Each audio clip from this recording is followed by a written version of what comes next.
time for Cigar Talk, the fastest growing cigar show in the nation. Whether you're a new cigar enthusiast or a cigar aficionado, we have something for everyone. Bringing you the best interviews, cigar reviews. So grab yourself a cigar. It's time to light 'em up.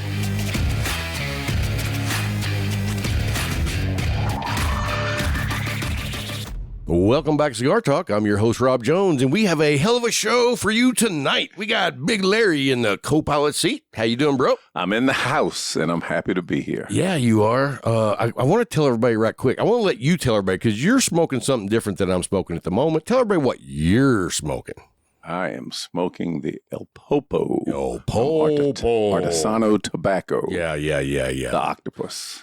And I'll be smoking one of those shortly. I've got mine right here on the table, ready to go. But, you know, we were getting ready for the show, and I had already lit up a Tatuaje Fausto. Ain't nothing wrong with that. I'm a fan of these, and they don't have them here at the Leaf, but they have them at Good Karma in Lubbock. Mm-hmm. So when I go by there, I always grab a few. And so I was in Lubbock this week, and so I went by there and picked up a couple.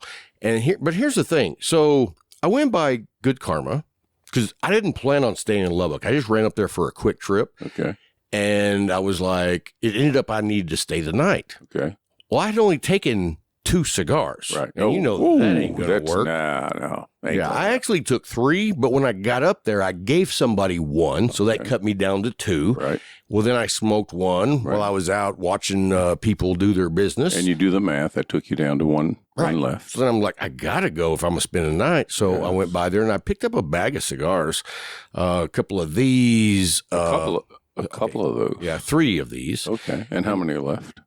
This is it. Oh. But listen, I also got a Hermoso 1964. Oh, there you go. I love that, Padron. Yes. And then I also picked up a 1926. Oh. And it was like the petite. Mm-hmm. Have you ever had one of those? I have not. It's like $15 for a 1926 petite. Wow. I smoked that while I was sitting there drinking coffee.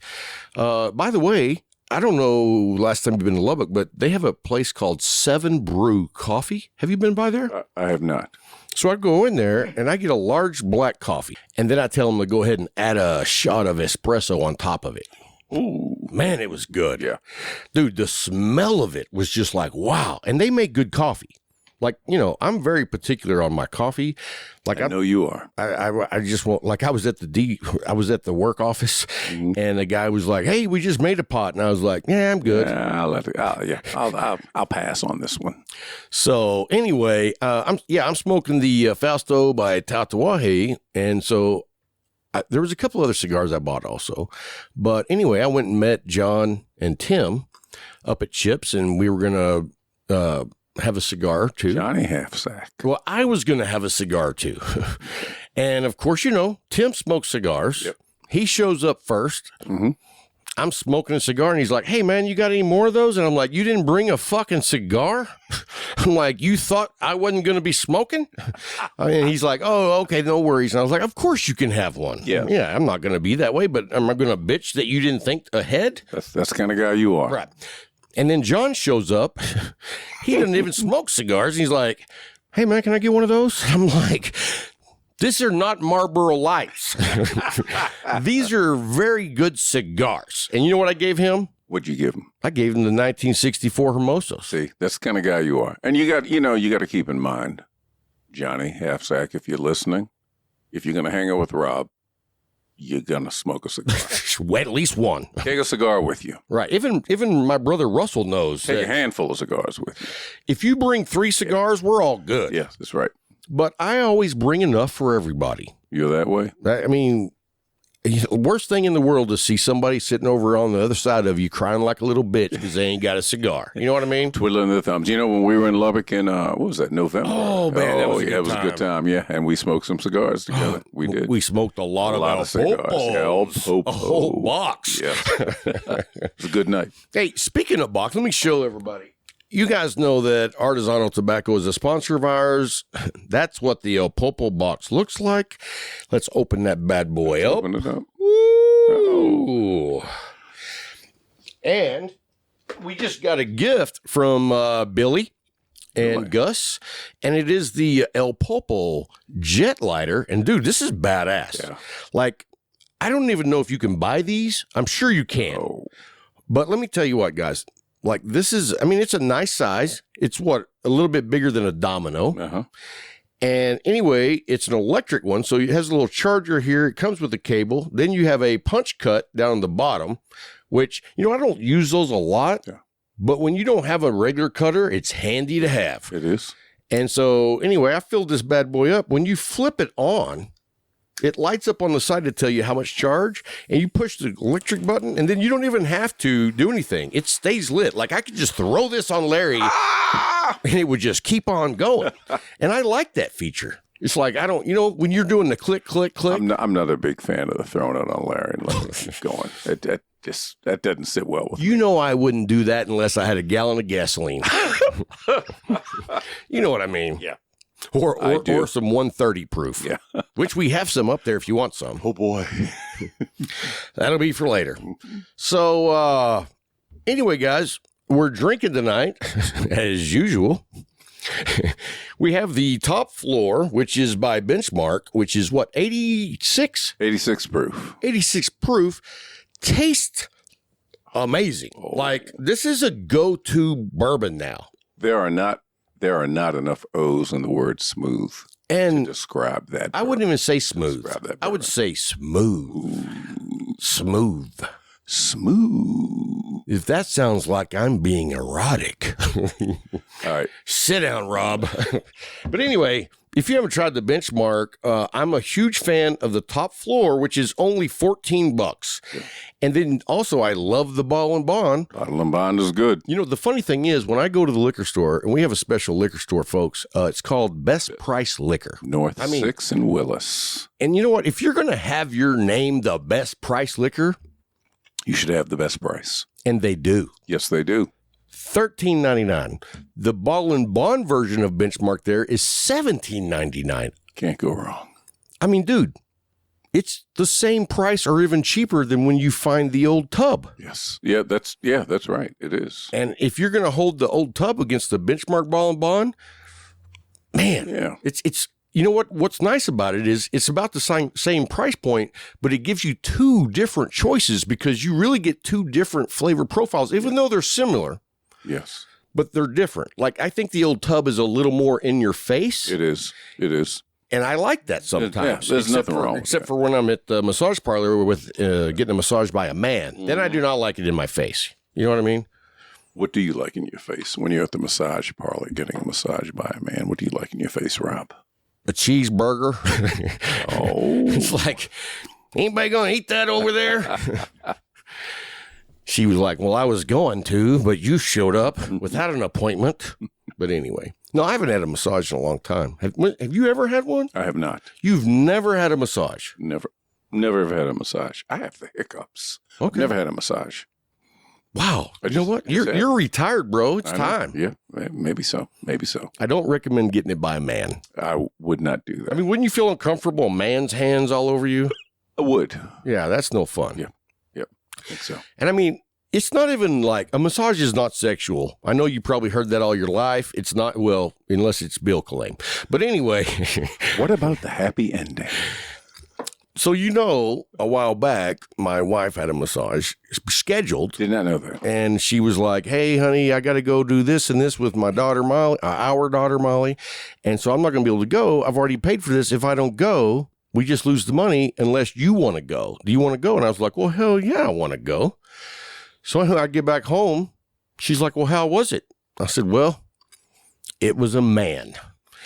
And she starts laughing a minute. And then she says, well, what's wrong with that? That's fine. And I said, yeah. Is it normal to get a boner?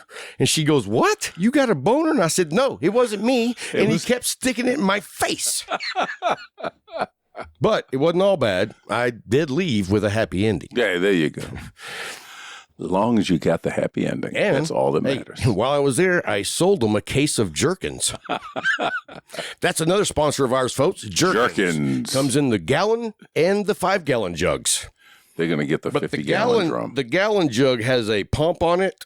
The 5-gallon doesn't. Okay. So you're going to have your own pump. Got to score yeah. or squeeze it out. Right. Like, yeah. I mean, you could pour it. Mm-hmm.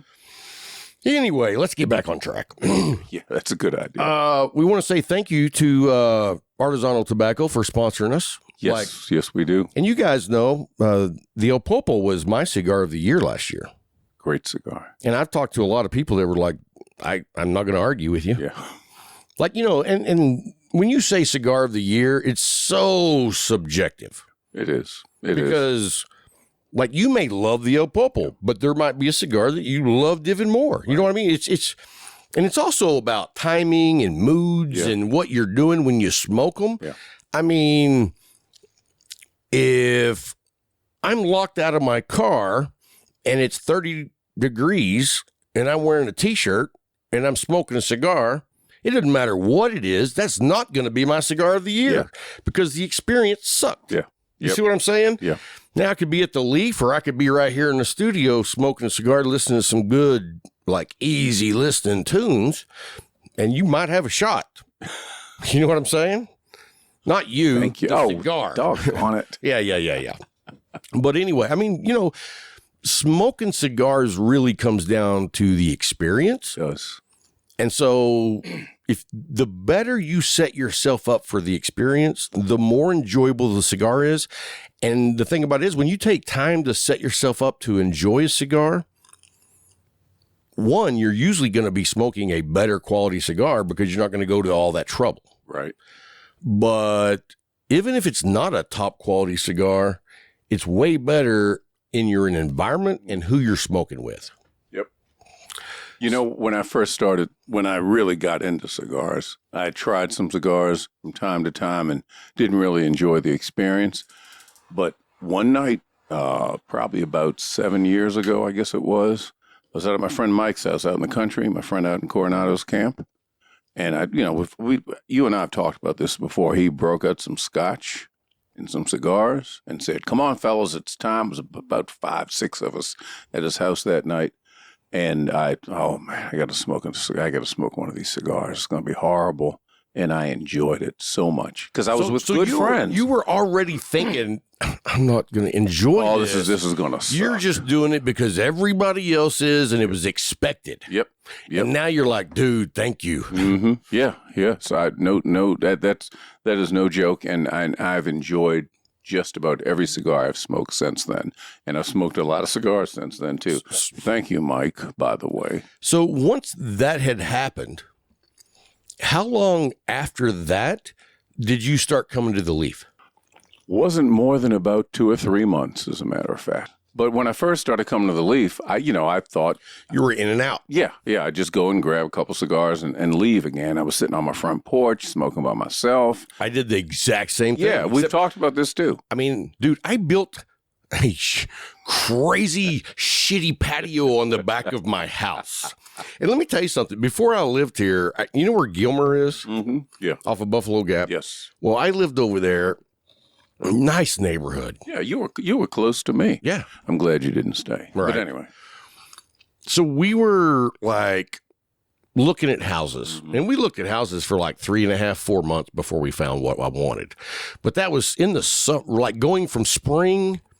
Well, it was really about 5 months because in like April, when everything here starts really getting green? Mm-hmm. Never. No. It does in the spring. It doesn't last because we don't get rain in the summer. But anyway, I had decided that I wasn't going to mow the grass in the backyard anymore. I was going to let it grow and have a natural field, like make it feel like a meadow where I smoke and just look out over, Field of weeds. That's exactly what happened. It's not what I thought happened at all. I thought I would have like a meadow. Yeah. No, yeah. I had not here in West 3 Texas, to 4 foot weeds. Yeah. It was awful. And we rented that house. Like we rented there because I didn't think we were going to stay here. Uh-huh. So I was like, we're going to rent a house for 2 years and then I'm out. There's no reason to buy a house. I won't have enough equity to make it worth it. Yeah.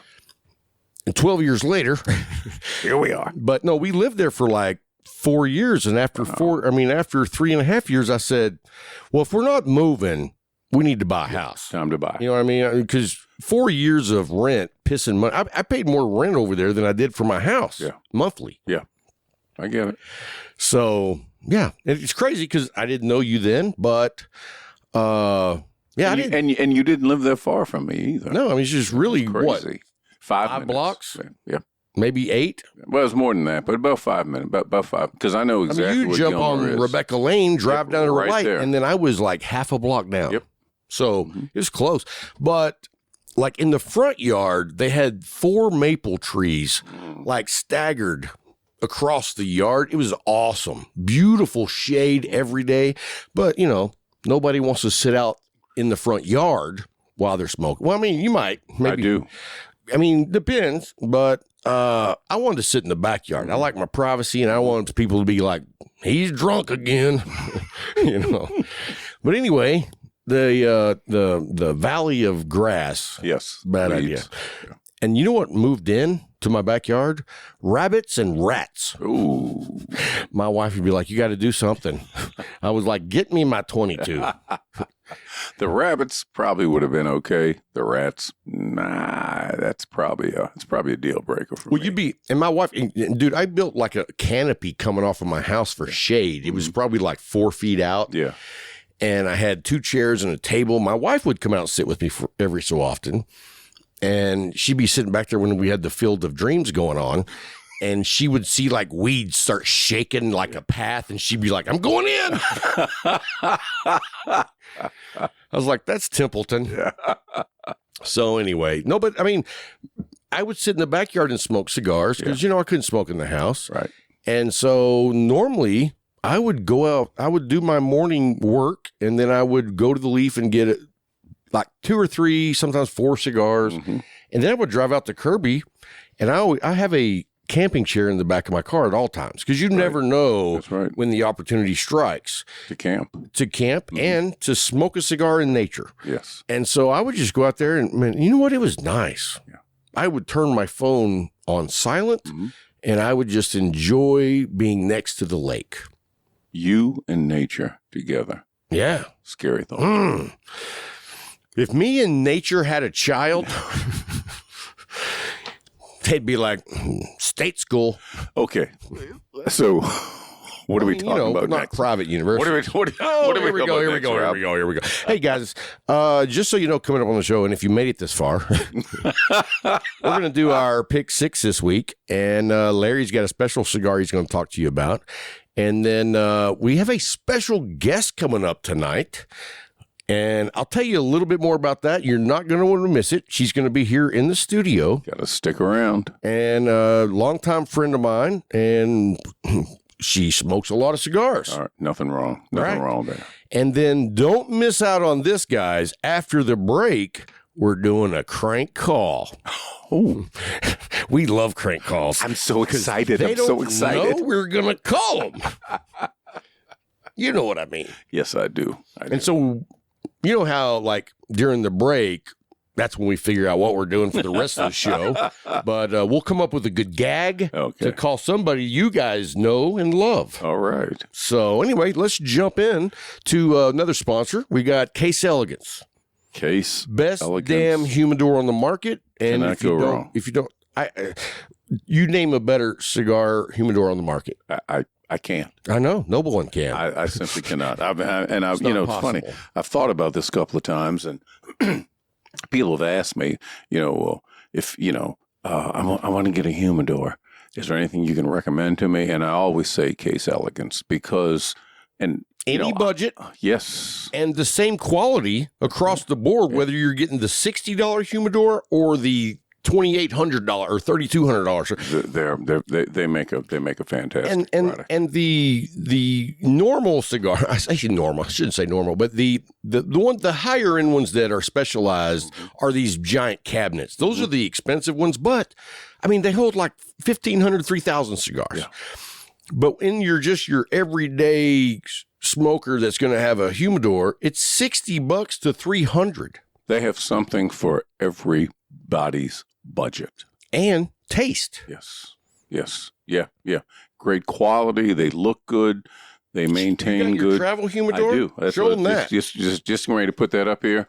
And I don't have a Case Elegance humidor in my house, But this We're is going the to change travel that. humidor. I'm looking forward to it. Mr. Slater, calling all cars. But yeah, dude, I mean, look, it holds 8 cigars. It's look how much cedar's in that box. There's more cedar in that travel humidor than almost all the bullshit cigar humidors you can get on Amazon. As I have it open right now, I can smell the cedar. I can smell the Spanish cedar. 100%, man. Ooh. Okay. Yeah, and I mean, they do watch boxes. Yes, they have Jewelry boxes. They have for the ladies. They have a gamut of a gamut of products. Problem solvers. Yes, problem solvers. Yeah, for people who are, if you're looking for something to maintain your cigars, someplace to keep your watches, someplace to keep your jewelry, you ladies or you men, if you like a lot of jewelry, case elegance. So they have you covered. So for you guys, I have the military digital camo humidor right over there. Mm-hmm. It holds, I don't know, about 100, 150 cigars. Yeah. And I mean, holds them good. I've got the blackout, and it holds the same. Yes. And I mean, you know how easy it is to maintain. Yes. And the digital camo one, I've got a Colt 45 in the bottom drawer. Okay. Let's not talk about that anymore. But I mean, it's an accessory drawer. Yeah. And most people put lighters, cutters in there. Yeah, you keep firearms. Yeah. Well, you know, you're Rob Jones. Because bottoms up. Bottoms up. Ooh. Cheers. Cheers, brother. Oh, here's the 24. 24. You know what I'm going to say about 24? So far, so good. Yes. It's been a good year. So I heard a thing earlier today, and the guy said that there was a man on top of a building that was on fire. It's 100 stories tall. Mm-hmm. And there was 2 guys on top of the roof, and they were like, hey, man, there's a helicopter coming to get you. And one guy was like, I ain't waiting. I'm going. And he just jumps off. And as he's going down, he goes by a window on all the floors. And as he's going down, they hear him say, so far, so good. Never heard from him again. Yeah. Something. I don't know how that tied in. Something. Yeah. No way, shape, or form. Something is so wrong with Okay. So anyway, let's jump into this week's Pick Six. Okay. I'm going to let you go first. You know what I love about your Pick Six? What's that? Is I never know when one of yours is going to be like, yeah, I didn't like it at all. I love that. I'm going to be honest. I got to be honest. No. And but we've always done in the past is like your top 3 cigars, and then you show up with one. You're like, nah, I didn't care for it. Like, and that made your top 3. So I don't. Well, it's not necessarily the top. No, it's just it's what I remember. Yeah, it's what I remember. And a top experience can be one of saying or it can be bad. Now I know. Yeah. Yep. And even folks, if you're listening, if I'm talking to you, I guess you're listening. Even if I find something that I didn't particularly enjoy, if it's the first time I smoked it, I'll go back to it. Usually, I'll go back to it and try it again in a few months, and my opinion might change. And I will tell you that too. If my opinion, because I'm keeping a list of what I put down for my 3, excuse me, for what I put down for my 3. And if I decide, if I try it again a few months later and I enjoy it, I'm going to tell you that because our tastes change depending on where we are in the journey. Did you know your taste buds replace themselves every 3 days? I read that someplace. Yeah, me too. Yeah. I was at Piggly Wiggly in the bathroom. Okay. So first on my list is the Luciano Foreign Affair. Enjoyed that so much. Do I know that cigar? I don't know if you do or not, but I know it. What did it look like? Where'd you get it? Did you get that from Sean? Our good friend Sean. Man, yes. I don't know if I can't remember if I smoked that one. Now I'm feeling a little jealous. Well, since Sean was here, you've probably smoked like 30,000 cigars, and he was just here recently. It was a great 5th year anniversary show. It was a great cigar, and I'll say this: when it started out, the first 5 minutes or so had a little trouble keeping it lit, and I thought maybe this is a little bit over humidified. Wasn't really enjoying it, and then all of a sudden, it just pow! It just hit me. I'm like, oh, this is getting good. You're like, that's the way it's supposed to be. I smoked it till my fingertips started to burn. And you know what I call that? Cigar. That's the way. I like it. Yeah, that was a great cigar. So, Sean, thank you. Hope you're listening. Thank you so much for that. Next on my list was the Alec Bradley Tempest Natural. Oh, you know what? I've never had the natural. Yeah. I've had the Maduro. Mhm. Now, I want to say back in like 2013, maybe that was the year, that cigar was the number one in Cigar Aficionado. I did not really, because I wasn't smoking cigars in 2013. So here's the thing. I believe that was it, but it was the Maduro. Okay. And like they were completely caught off guard. Wow. Like they never in a million years even thought about it. And then you know how popular that cigar got overnight, and they didn't have enough cigars. you didn't know that? No, I did not. Like, you know, it hurt them to a point where, like, I believe it brought a lot of financial burden on them. Wow. Because they had to all of a sudden start ramping up. Yeah. And I mean, they weren't that big of a company. Wow. And you know, like I've been on Reddit before and been on to some cigar groups, and I've seen a lot of people hate on Alec Bradley. Like, and it's always surprised me because I'm like, that's not a brand I hate on. Yeah. I don't know why. And they put out some cigars that I really enjoy. I mean, for me, I don't think I hate on any brands. Yeah. I might hate on a cigar or two that somebody makes, Right. but that's just because it's not for me. What about Gurkha? Well, you know what? I don't hate on Gurkha. Okay. I used to. Yeah. You know, I got a T-shirt that says, "Friends don't let friends smoke Gurkhas." I remember that. But, you know, but I'm also a little bit of a jokester. Mm-hmm. And so I thought it was funny. Mm-hmm. And so if it's funny, I'll put it on a shirt. And, but the president of their company sent us a couple of boxes of cigars. Yeah. And after we smoked them, you know what? I bought my own box of that same cigars because, you know what? I'm going to tell you right now, I could probably smoke 10 Gurkhas and there's a lot of them I won't like, but that cigar was good. Yeah.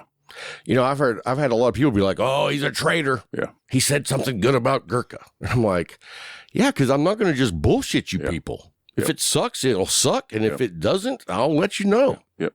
And even if you don't like it, somebody else might. 100%. And if you love it, somebody else might hate it. And for me, though, the big thing was for Gurkha is my biggest thing about a cigar company isn't the cigar. It's the company. Yeah. It's the people behind the brand. Mm-hmm. Because I've found that my favorite cigars come from people who have good people behind the scenes because those people give a shit about my experience with the cigar. Kind of like McAuliffe. 100%. Yes. And Tabanero. Yes. Like both those guys are our sponsors, people, but let me tell you, I don't know very many cigar companies that test draw every single cigar. Mm-hmm. I know Perdomo does it, McAuliffe, and Tabanero. So if you're out here listening, if you know of another company that test draws all their Shoot me an cigars, email, let me every know. single one of their cigars, we want to know about it. 100%. We know McAuliffe does, we know Tabanero does, we know Perdomo does, and I've never had a bad cigar from any of those companies.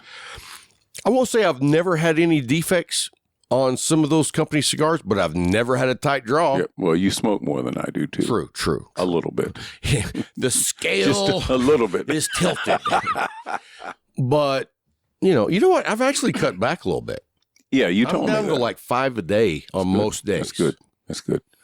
I think today this is my first cigar today. Are you? Oh, I know. Rob, I got up late what's happening? Dude? and I did chores. Okay. And let me tell you, folks, I don't get to sleep in very often. I'm on like a schedule from hell. Earlier this week, I was up for 40 hours. I mean, and that's not unusual, you know. Yeah.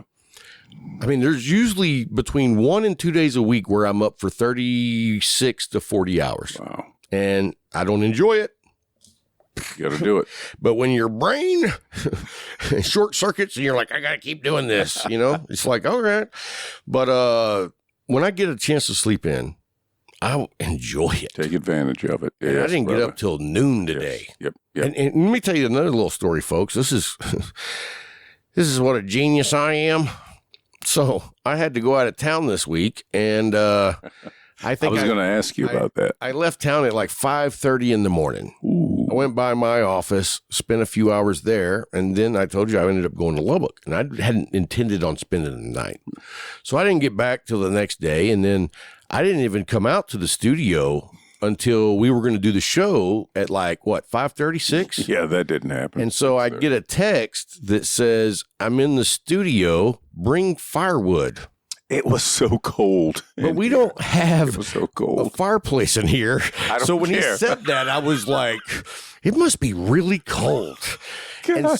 I walked in here. Well, what he didn't tell you is I had left the door open from the whole time I was out of town. And I mean, the temperature outside was 40. Yeah. Yeah. And the temperature inside was about 29. It was so cold in here. There was icicles hanging from the ceiling. Yeah. But no, I was like, holy shit. And we don't have central out here at the studio. So we have 3 space heaters. We got 2 that are infrared and one of those oil radiators. Well, it takes a while to warm up. Yes. So we sat out here in the cold with all those heaters, and Larry can testify. Did I have that heater between my legs?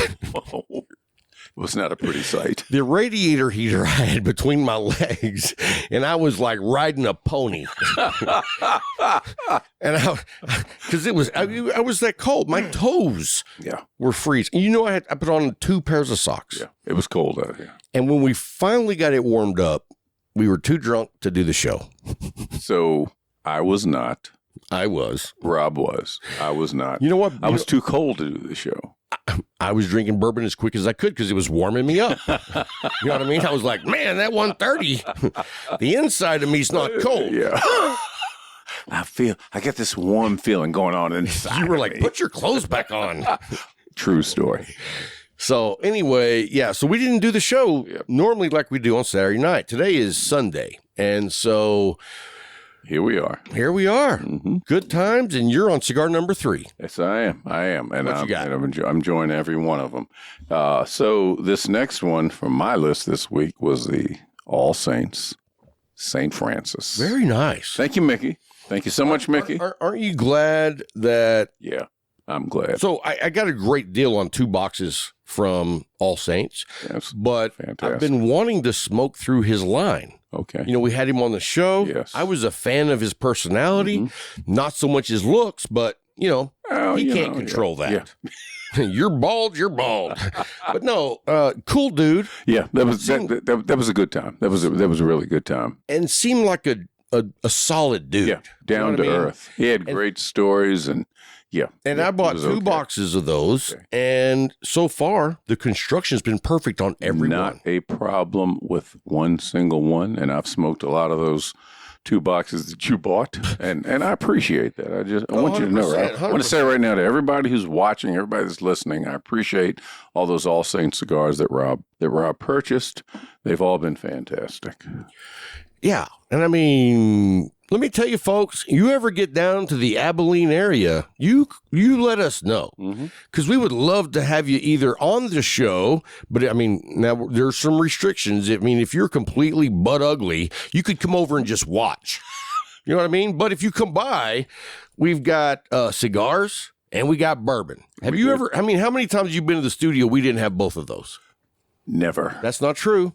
When? Because I remember a time when we had cigars, but we called you and was like, hey, man, you want to come hang out while we do the show? Yeah, so when I got to the studio, there was both cigars and bourbon. So because I brought the bourbon with me. We call him and he's like, yeah, man, cool. And I'm like, you got bourbon? And he's like, what do you mean? I'm like, because we don't have any. That's why we're asking you over. That's the only reason I got invited. And this was back in the early days before I really got involved with this show. But they sure did want me to come by because they needed bourbon. We'll be the first ones to share bourbon with you, and we'll be the first ones to share your bourbon. We're not shy. But, you know, that was the night I bought that was at Evan Williams, the Yeah, 1783. because it was so cheap. Was it? I Yeah. thought you brought that single barrel. No, I bought Evan Williams. We tried the Evan Williams single barrel once, too. Yeah, we did. No, I bought the Evan Williams 1783 because it was a very inexpensive bourbon, and I said, "Oh, I got some of these fools." Yeah, So I bought that. So I And picked we it up, finished brought it. it over, and then we opened it, and we're like, we were all like, "Oh, this is pretty good." And then I was disappointed. Yeah, because we finished it. We were like, dude, you only brought one bottle? You never hung out with us before? Don't you know who we are? It was a good time. Yeah, good times. Good night. And that's, you know, I hope you guys have the opportunity to hang out with other members of the cigar community and smoke because, man, there's always a good one right around the corner. And drink if you a little don't go. bit too. Drink a little bit too. Yeah. But I mean, you know, we have a good time whether we're drinking coffee, bourbon, tea. Yes. As long as we got cigars. Yes. Like, let me tell you something, folks. Me and Larry don't hang out if there ain't cigars. I got to go. If I come here and Rob doesn't have cigars and I don't have cigars with me, I'm going to the house. Yeah. All right. Okay, man. I'll see you. Let me know when the next shipment comes in. I'll be back then. Absolutely. All right, man. Let me get to my three. Please. And I'm going to tell you right now, the Tabanero Fausto that I'm smoking right now, like, here's the thing. Before the show, folks. I didn't get one of those. Yeah. Well, you can thank John and Tim for that. Johnny They showed up without any cigars. Damn, the pickings got slim. And, dude, listen to this. So, like, you're giving two dudes that cigars that, like, first of all, you should have known better. You should have brought your own, right? Mm-hmm. And I gave them the best cigars in the bag. But that's who you are. That's who you are. Well, you know, when I gave John the Padron Hermoso Reserve 1964, Tim was like, "Holy shit, dude! He's giving you a Padron." And, you know, John has no idea what that is, and his palate doesn't even enjoy that. But you know what? He's always smoked a Padron. From now on, he has smoked a Padron, and I don't know if he'll ever start smoking cigars regularly. And personally, I don't care. You know, I'm not one of those people trying to force people to get into cigars. You do that on your own because make it your own journey. You know what I mean? If you're into knitting, go do that. Yeah. Just if you're into knitting, don't call me. But Unless you got a sweater. If you're into knitting and you have a sweater and you have a cigar. Booyah. Yeah, then we're going to hang out. Yeah, 100%. So, yeah, it was a good time. But I was just like, of course, I gave John the 1964. Now, thankfully, I smoked the 1926 while I was at Good Karma. Because it would have hurt my soul I know. to give him a 26. I didn't even know you had a soul. It's just small. I know. Very I small. usually keep it in my back pocket. Small soul. Whenever I need it, I'm like, hey.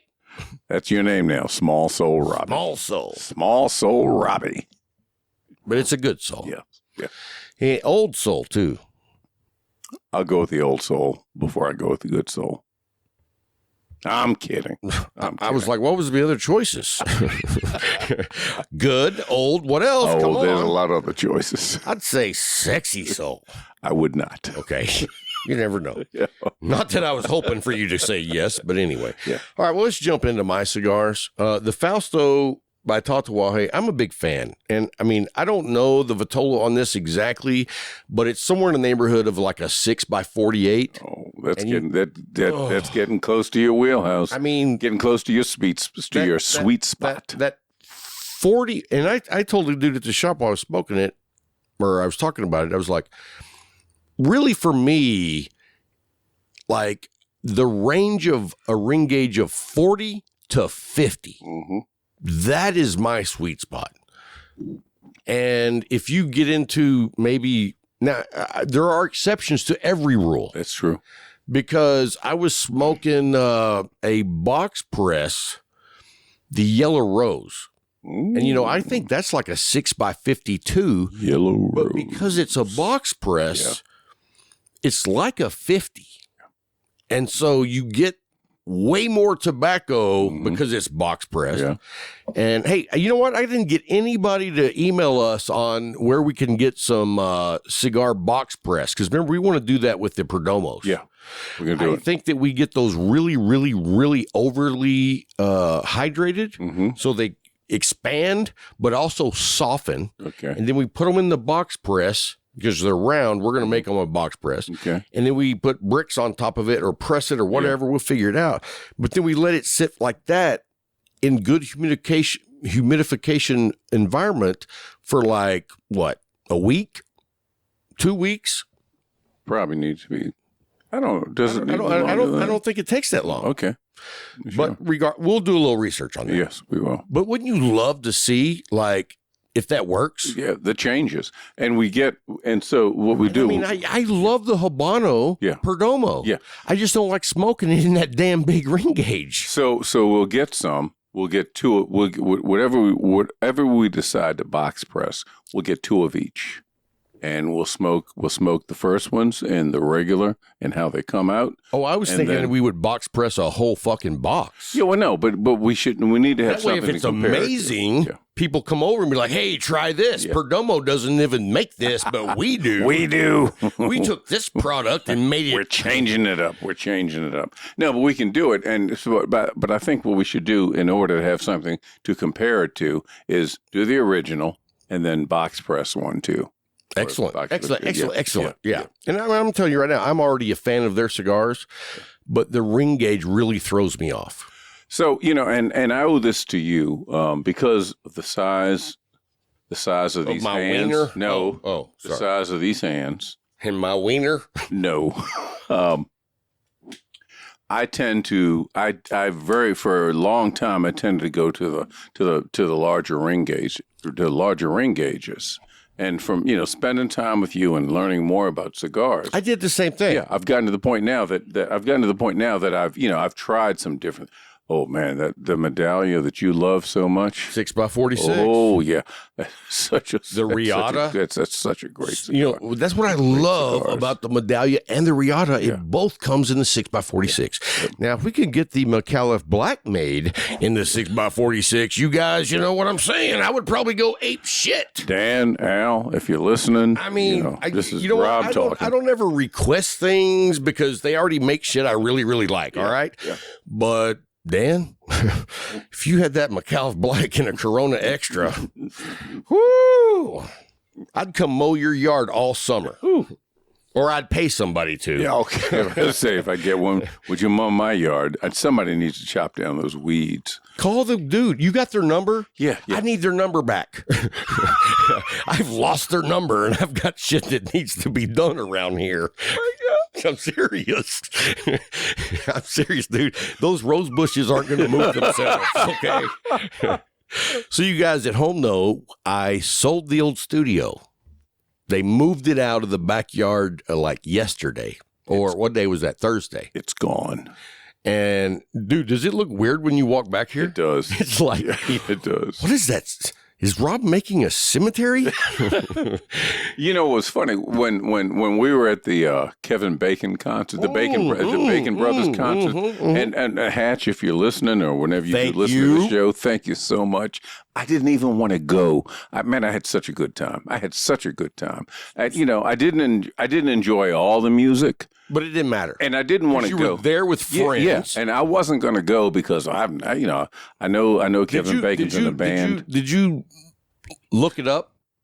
What? Did you look up YouTube or anything? Did you sample his music before you went? No, I did not. Because I made the mistake of doing that.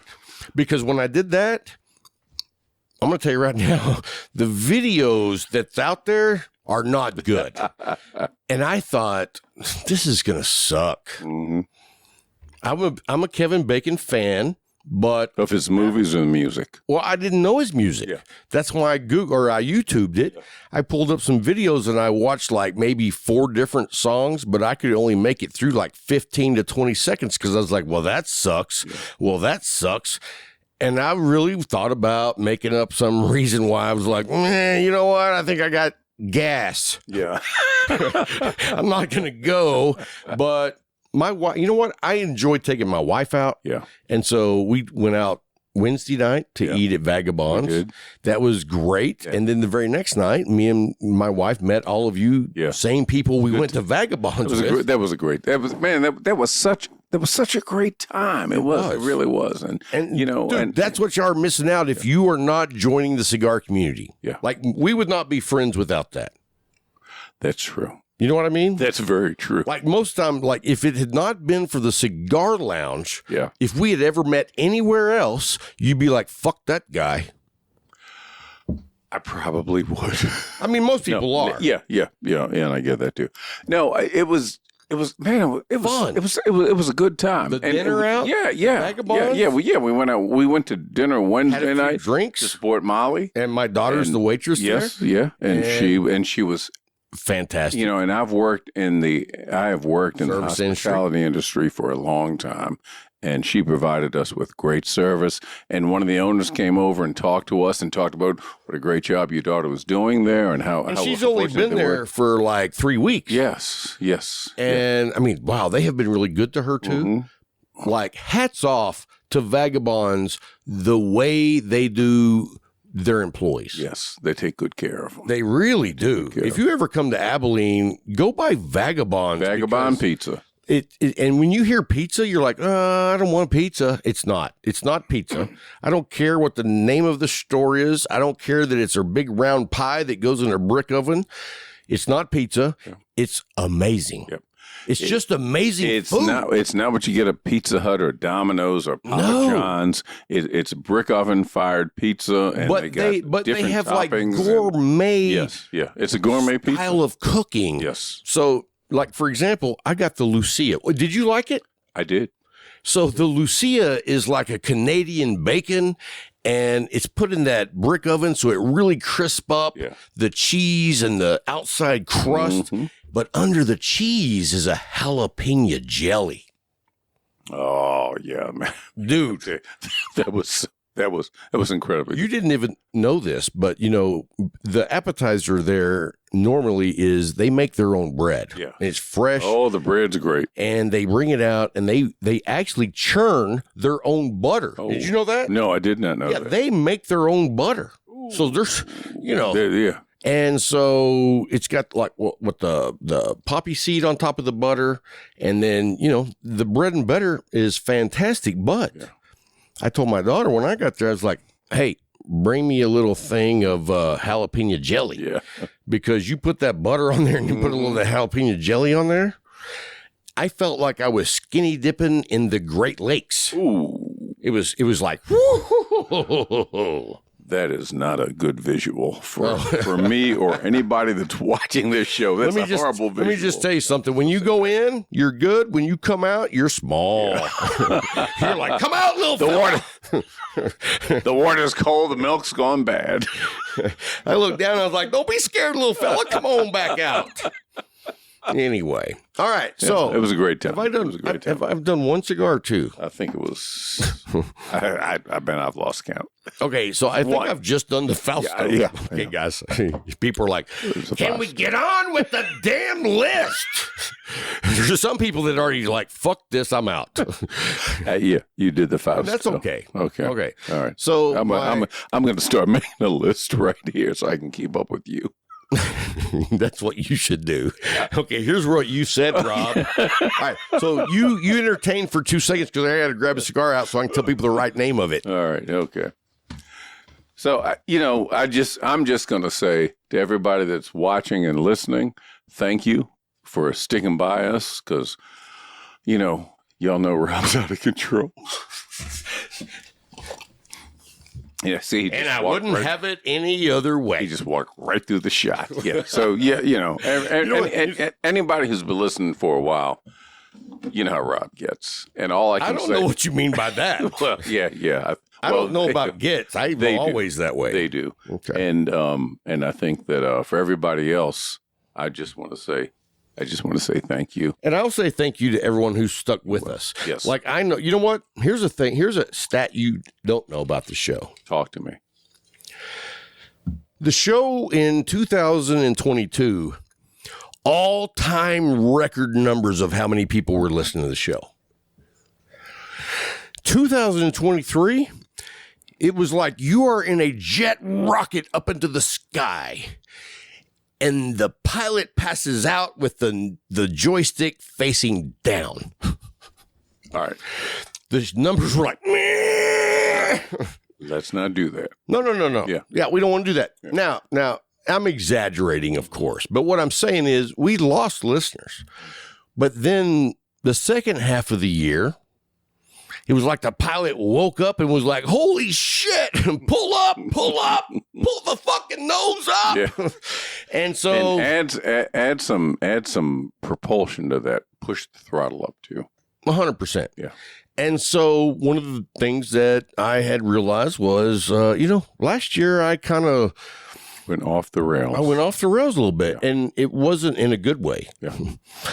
I don't ever know of any scenario where being off the rails is a good scenario. Wheels on the ground. Are Right. Not good. Yeah. So anyway, we made some changes, and we also changed some personalities. And you know what's funny as shit is, and I'm going to say thank you for sliding in when you were needed. You've been doing it whenever you were needed for the last few years. And none of those shows ever made it to the show because you sucked. Yeah. That's true. She was like, damn, no, I can't put that on the show. Yeah. We're not doing that. Yeah, I was like, I don't know if that dude's a retard or no, but you had a very professional job. Yes, I and did. you had a reputation. Yes. And your reputation has always been outstanding. I don't know how, but apparently when you leave this place, you turn into Mr. Professional. It's so nice of you to say that. But I'm glad. But before you retired, Yeah.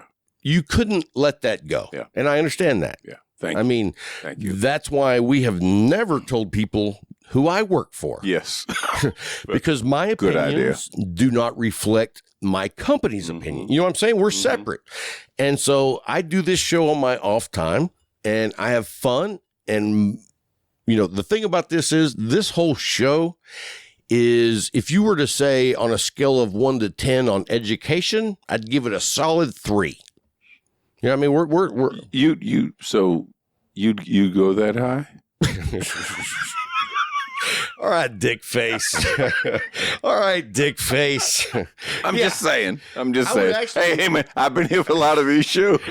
I would actually say, I've been here for a lot of these shows. all right, don't interrupt me. All right, okay. It's all you. I would even say a 3.5. I would not. You're like 2.75 best. Too high? yeah, it's All right. really high. But anyway, I mean, we like to think we are a little educational. You know what I'm saying? Yeah. I like to think I'm a good husband. Like to think I'm a good citizen. You know what I mean. I'm not sure which is the lower on that scale. Ooh. Anyway, my brother Russell's like, you didn't throw in brother. I meant for you to. So no. But anyway, the show is more of an entertainment. Like, this is what people do when they hang out in the shop Yeah. with us. Yes. When we're not there. Whether they want to or not. That's true. I don't know if you've ever noticed this, Larry, but when we're at the Leaf, we're in the back, we're hanging out, we're enjoying cigars, and a stranger walks in. Do I greet them? Yes, you do. And do they look scared afterwards? Yes, they do. I've seen people go running out of there. Like, I'll never smoke another cigar. I can't go back into that place. Those people back there, they are insane. Now, I've seen that often. I was going a different route, and I just want to let you know that sorry. hurts my feelings. Sorry, Oh, didn't okay. realize. All right. Feeling. Singular. You're right over there. I'm not. Put the bourbon down. It's not the bourbon. It's not the bourbon. It's you. Okay. All right. Okay, we're good. Oh, you bought 2 cigars. I did, because I'm on number 2 and 3. So the first one, and just so you folks know, I left my glasses in the house, and these are just strictly readers, and they're not exactly what I need. So I don't know if I can tell you what they are. Can you tell people what these 2 cigars are? Because these are my number 2 and 3, and they're both All Saints. All Saints. It's the same one you have. Yeah. All Saints, St. Francis, I just realized I have on sunglasses and not my reading glasses. Yeah, I was like, man, these glasses are shit.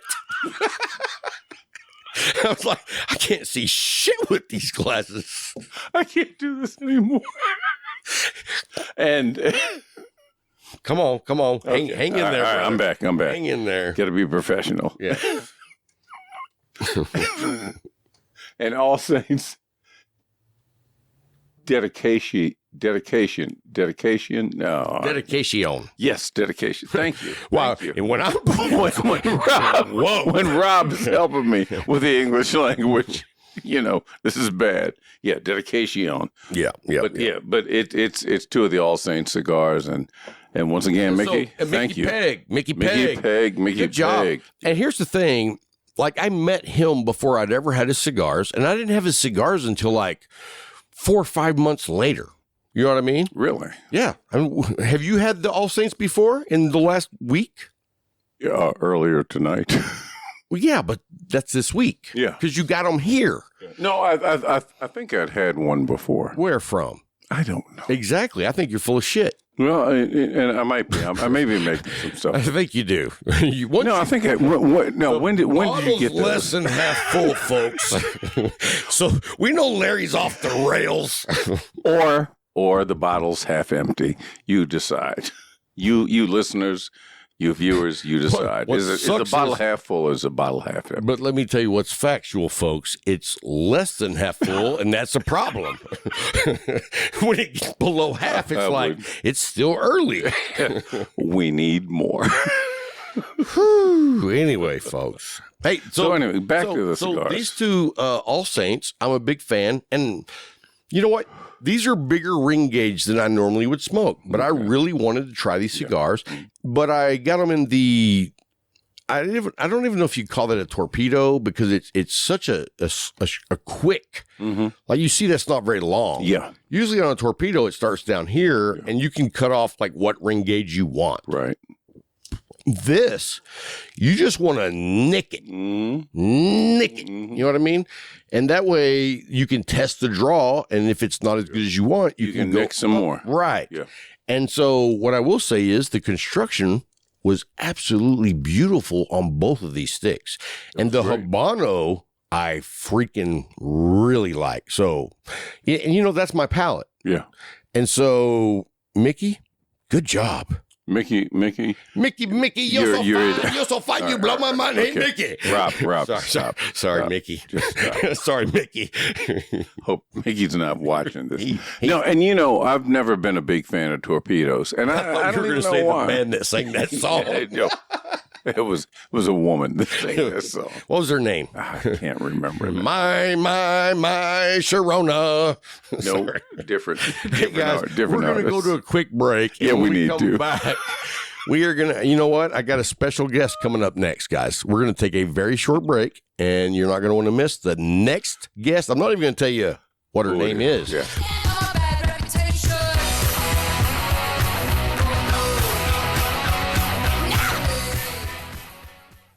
Hey guys, thanks for hanging through the break. We have the one and only Sisco Kidd. How are you? I'm good. I'm super excited to be here in Abilene, Texas. So we are so happy that you're here, of course. But I got to ask you, like, why are you in Abilene? Because we don't have a lot of people, just swinging through Abilene. Really? Is it that kind of place? I didn't even know that. Well, I mean, it seems really sweet and nice and cute. And they also have one of my favorite restaurants. Which one? Oh my God. I don't know if I can remember the name of it, but I feel like I'm going to guess Beehive. No, like Vagabonds. Creek. Copper Creek. Yes. There you go. There we go. They actually make their own gluten-free bread, and they bring it out like, that is actually pretty shocking, because usually in Texas, no one gives a shit about gluten-free bread. You know what I mean? It's like, who the hell's asking for that shit? Yeah, but she offered it just because I kind of told her. She asked, and then I told her, and then she was like, oh, we actually have gluten-free bread. And I was like, oh, are you kidding me? That's amazing, because that never happens. Amazing? It is amazing because it never happens. Okay. So I've just given up on bread. Just never. Don't be a quitter. Oh, Like, let me tell you something. My daughter do make works at a some. place called Vagabonds, and they make the most amazing bread you've ever had. And they send it out on a big old tray, and it comes out with this butter with like poppy seed on it or something, and it's freaking amazing. I And bet let me it just tell is. you what, that place down there, they churn their own butter. Wow, that's awesome. I mean, it's the real shit. Yeah. Yeah, it's badass. Anyway, I don't know how we got on the churning butter, folks, but hey, so you're traveling through. Tell me what you guys are doing.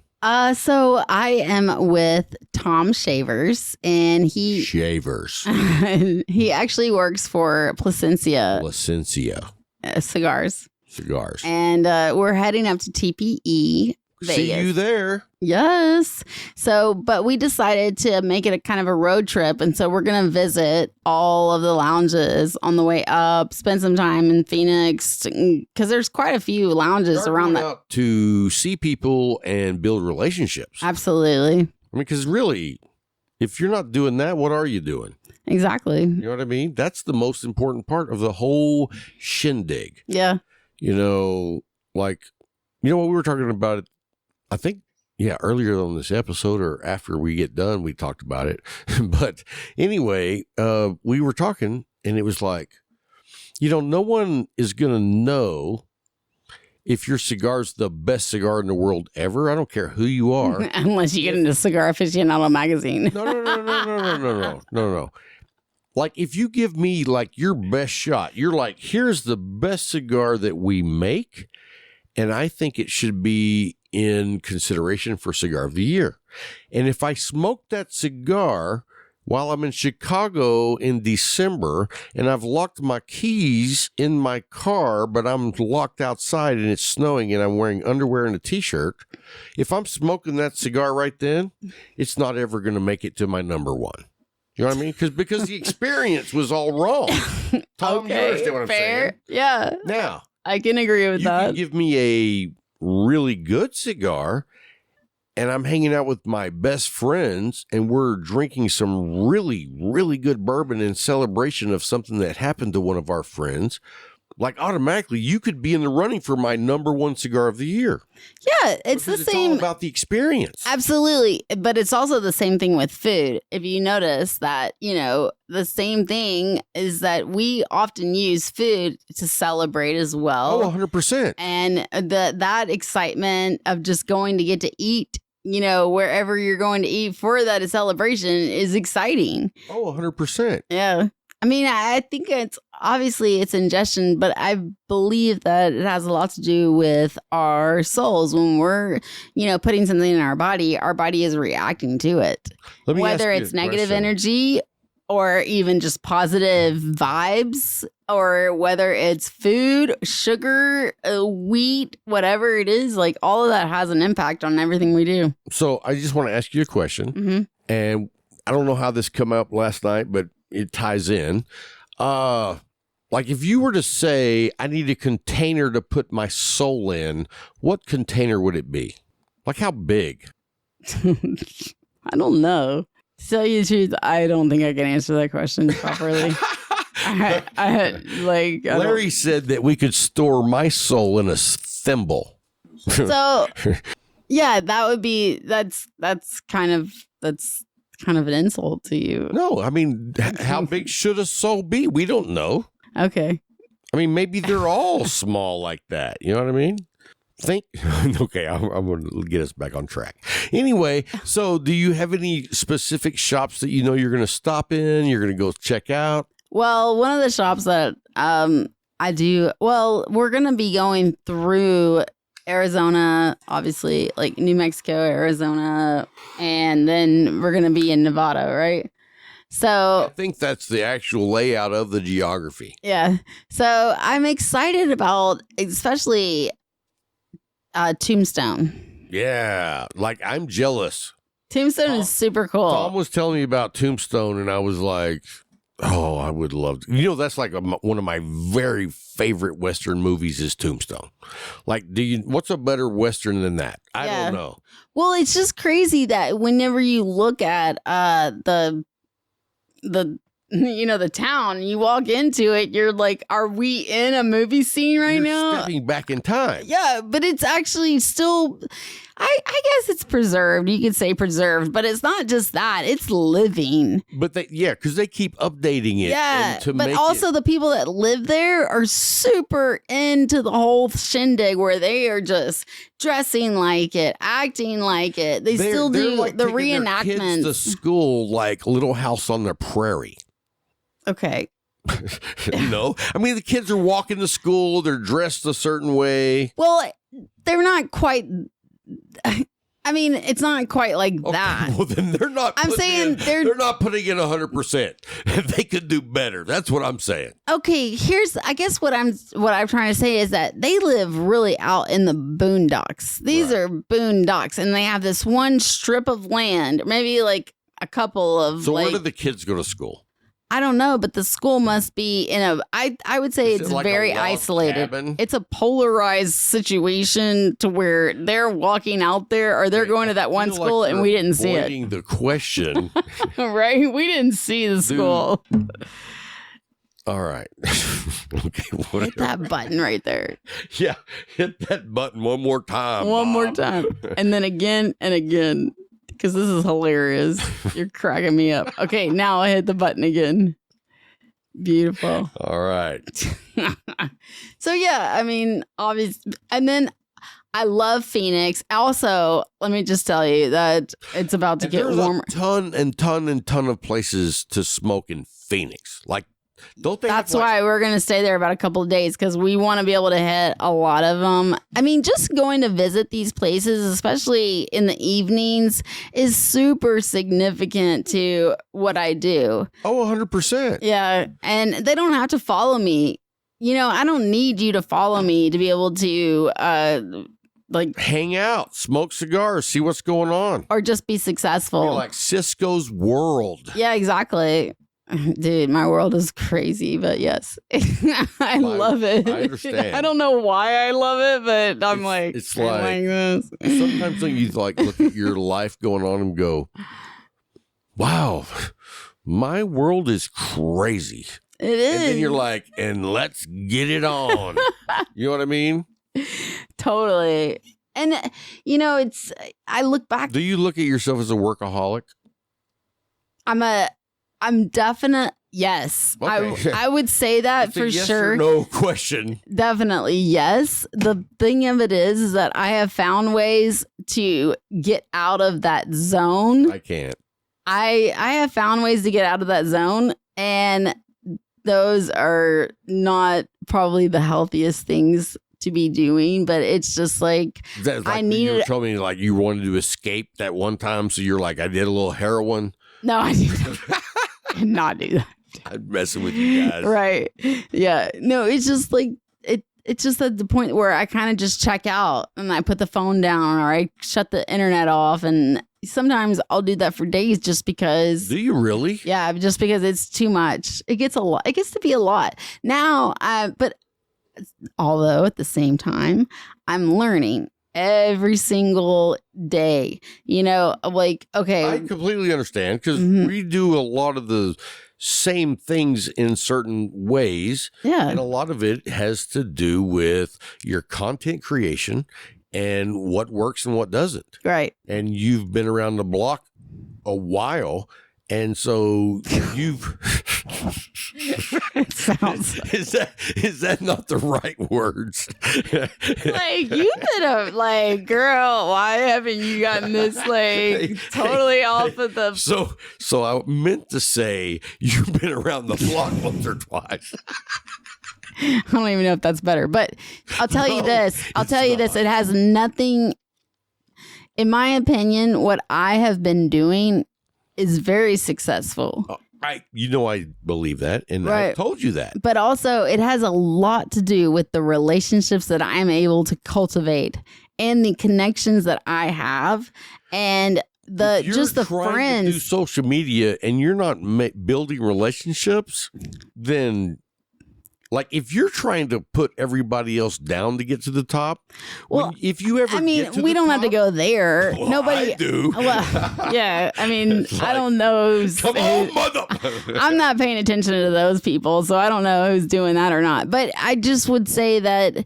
But we were it's- talking about earlier how people copy other people Yeah, of course. because they see somebody who's being successful, and it's like, oh, you know what? And you know what? Monkey see, Good monkey for do. them that they didn't have any kind of integrity that told them like this is not the right thing to do. I'm really jealous. I wish that I could have that ability to just copy somebody and take it from them and like make it my own and then kill it and whatever. But I don't. Because And you I'm want a- to work for it. It's not that I want to work for it. Are Yes, you you kidding? do. No, I Yes, don't. you No, I do. don't. I like to. You're Don't a get me. workaholic, Don't and get you're me like, wrong. I gotta be. I like to make successful. things difficult, but at the same time, Yes, folks. and I for you want at to- home listening to this. This is like the fourth take because she has been ridiculously hard to work with. But go ahead. right. I actually just really, I love the people and I love what I'm able to do so much. And then at the same time, I also want to do something. I want to offer something different. Like what? Well, first of all, I'm able to work with Arturo Fuente, which is extremely different. And, most You know there what? are no other You know what? I'm influencers. well, no. I'm going to tell you right now Mhm. that, like, I respect what you do. I know you respect what I do. We've had that kind of a friendship for a long time. And I will tell you this that I haven't told anybody is that I'm jealous as fuck that you get to listen to that man speak. Yeah. Like, I don't want to, I'm not saying that I want to go Aw, hang that's out. so sweet. I'm just saying that But when I get an opportunity to listen to a guy that's been around that long with that much success, I just want to listen. Dude, I don't want to talk. I want to listen. that's exactly why I stick with it. There's so many opportunities that I have had. Yeah, I could like if I thought for 1 second that I could absorb all of your experiences into my brain by beating your face in, like we would be on national TV right now and be like, hey, this podcast host dude beat the shit out of his guest. That's a joke, folks. We don't support domestic violence. Okay. That was a fucking joke. Right. Anyway, but you get what I'm saying. Yeah, no, trust me. I don't get to just sit with just Carlito. Carlito Yeah, is 'cause he, friends. like, brings everybody, and you're like hearing these wild historical events. Absolutely. Not only that, the Professor Show. I keep trying to tell everybody, go watch the Professor Show. It is one of the best shows out there with the actual knowledge coming from the actual horse's mouth. Is that a thing? Yes. Wait, coming from the horse? No, It's better one I thought you were going to say, so let's just stick with that. I feel like there's another word for the horse's mouth. No, yeah, okay. Something. Anyways, the horse's mouth. Like, I'm trying to be very non-vulgar, so just keep telling your story. so it's like these are the guys who been there, done that. Like they're, we're not talking just so-called reviewers or so-called influencers, which I'm a so-called influencer, I guess. Either way, I'm not trying to but yes, you're right. I got to sit in the chair with those You've been guys. sitting with royalty. Yes. I mean, I like don't you even said, know. You know what? I went from Do you realize? down here do to you up here but in no time. but are you absorbing and realizing the opportunity? Like, fuck yeah. How many people get to hear that? Because let me tell you this: like when we have the opportunity, we meet as a collective group at the Leaf on Saturdays, and there's a certain group of us, and the two older gentlemen that are in this group, one I believe is 74, the other one's 75. Mm-hmm.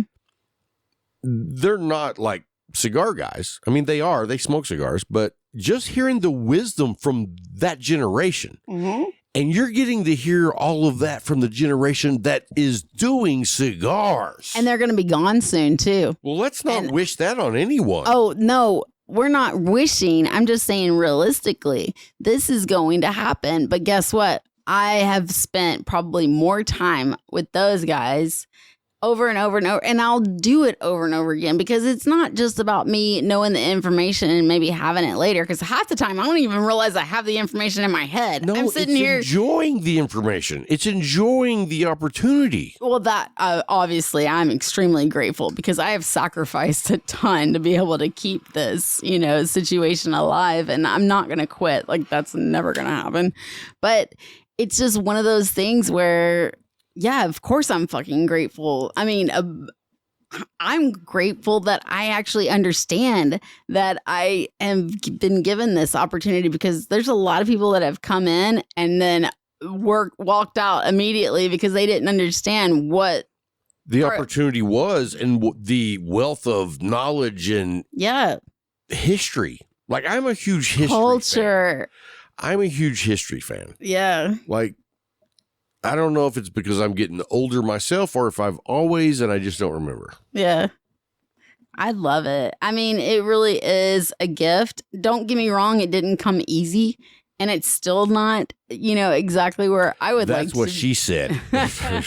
Well, whatever. But it was not, it's not like, I think people think I posted a picture of me in a bikini and all of a sudden I was sitting here, and they think that I probably don't know anything. You know what's funny is I don't think that about you at all. Because I've seen the work that you've put in year in and year out. Yeah, but month in, month out, right? Week in, week out. But that's not. But you have to understand that's not what it. Cigar influencer female, you're the hardest working girl out there. You have to understand. Well, yeah, you can't work with Carlito without being a hard worker. That's for sure. But you have to understand that, these influence. Well, I don't even know what the word influencer really means. I just know that I want to be able to create an audience. I want to promote a product that I truly believe in. And then I also want to be able to, work my business out of it, which I do. It's phenomenal, but it's a lot of moving parts. It's a lot of moving parts, and there's a lot. Person, and there's a lot to handle.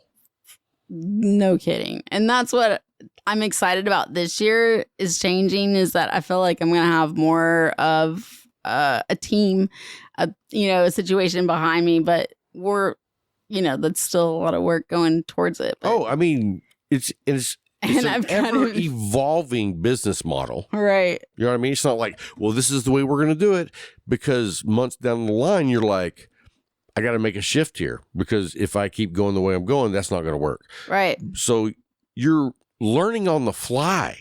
Oh, absolutely. I mean, and that's not only how that, I've done this whole thing. You got to learn on the fly. But, I was sitting there thinking the other day, I'm going, oh my God, people in college, college kids. My daughter's in college and she has a job, but she also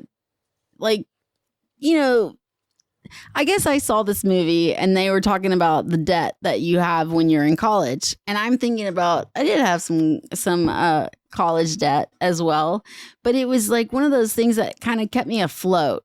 I mainly took out the loans. Yeah, you were borrowing money to live while you went to school. Exactly. And that was where I actually thought today. Let me tell you something. As soon as the Fed said, we're going to back all student loans, people were like, hell yeah, I'll take $1 million.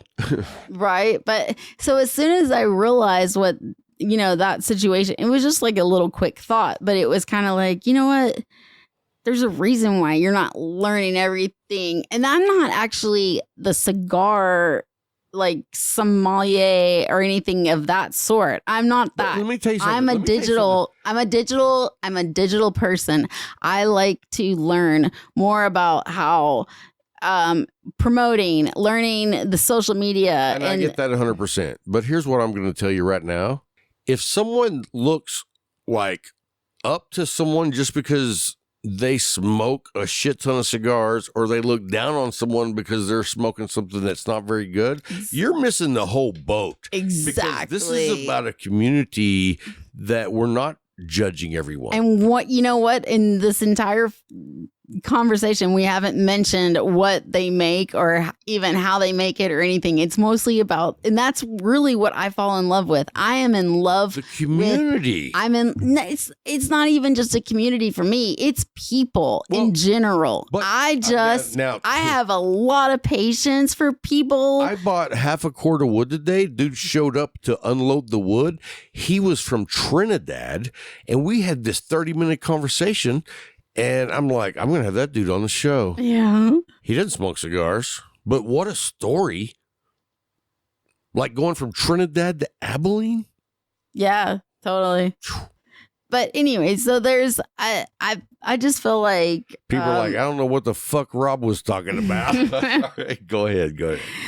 I love being able to work with the people. I love, a lot of people will give me even a hard time about how the guys will like send me messages that are rude or offensive, or they should be offensive to like the feminist or this person or that. Like, but you become just like, there's another douchebag, delete.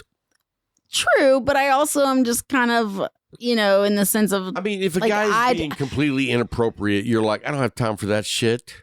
Are you freaking 4? 12? can I talk? Yeah, sorry. Go ahead. You know what? I love the fact that you just said that. Go ahead. I do absolutely have a lot of patience for people. So oftentimes when they say something, I just laugh it off. And guess what? I did delete and weed through all of the dick pics whenever I first started this social media situation, which started way back in like, Did you download all of them? it was like, this is back in 2014. Holy crap. Yes, when I started my social media account. Go for you, girl. I Yeah. didn't start our Instagram until 2016. But it took off. 17. It took off Well, of course it did. like crazy. I mean, were you doing cigars then? No. Oh, okay. I didn't smoke cigars until like 3 years ago. Okay, cool. So what was your original account promoting? I think Boobs?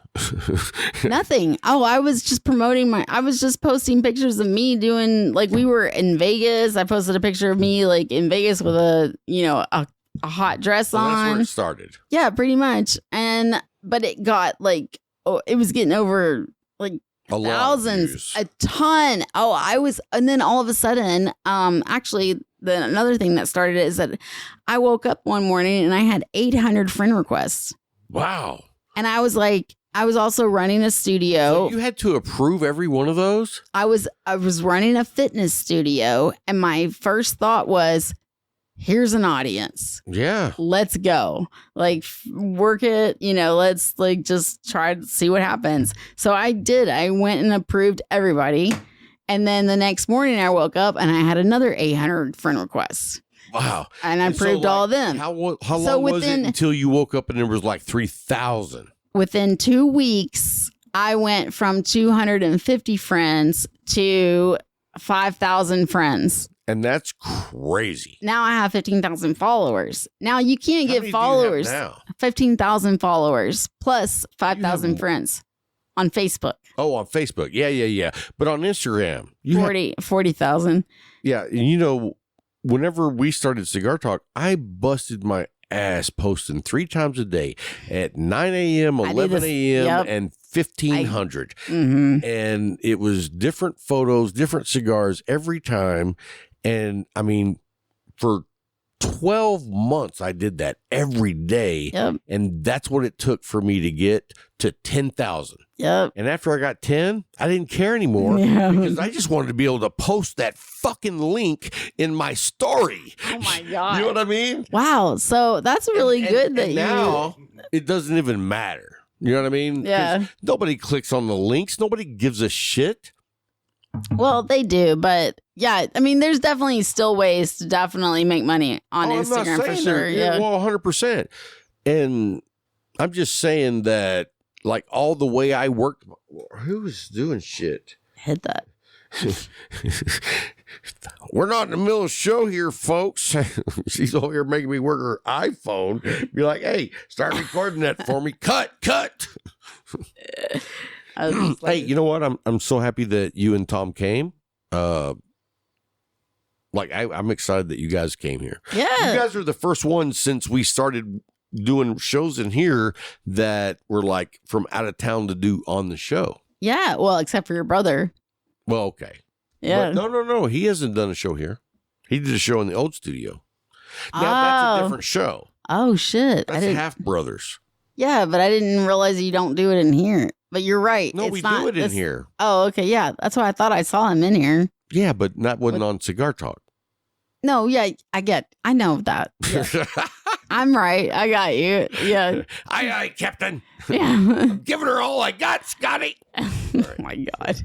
Anyway, I love having you on the show. I wish you were around more. Dude, me too. I'm actually going to be in Texas more. I'm going to kill Tom for it. Yeah, I'm going to be like, Tom, I'm in Texas more often. I've heard you say that before. I know, but now I'm... But what you need to do is call Tom and be like, hey, can you give me your schedule of when you'll be going through Abilene? No, the problem is that he doesn't have... His schedule is fucking crazy. The thing would be is that I'm going to get the ability to get a car, and then I am going to leave it here in Texas, and I'm going to stay at Tom's house. And so whenever I'm staying at Tom's house while Tom is traveling... Like a lighter that works? Yes, please. Oh, they're like, the flint is going to wear out. Although this is a very scary lighter. No, it's not. It's badass. Okay. It's like...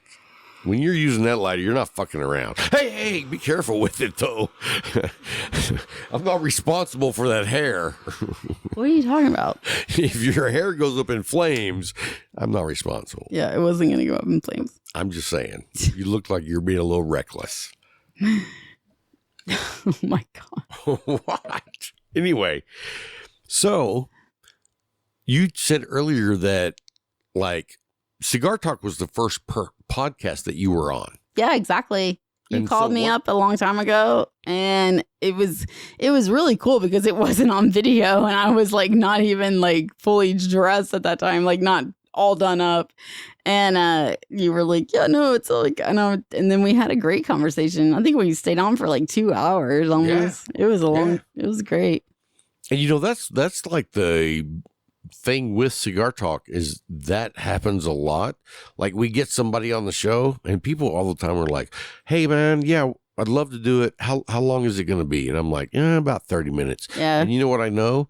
That's never true. See, but what you do is what's really cool, and I'm actually jealous of that, is that you often will edit and go back and you edit it and then you produce it. Whereas I'm more of like, oh, here, let me just like live it and then hit the You're share walking button. down the red carpet and I'm in the studio making a movie. See what I'm saying? Because like you're Oh, that's live. true. Yeah, you're right. I do whatever's- live that life as well. And so mine's like the spin around from that. Yeah. But I love that. Yeah. Like I actually love editing video, audio, and then taking that whole... I do too, but then I get also like there's so many programs to learn and new. Are you using any of the AI? I am. Are you using the... Only because of you. You told me to. Okay, cool. Yeah. Because that fucking program, like if you're making content and you're not using it, you're missing the boat.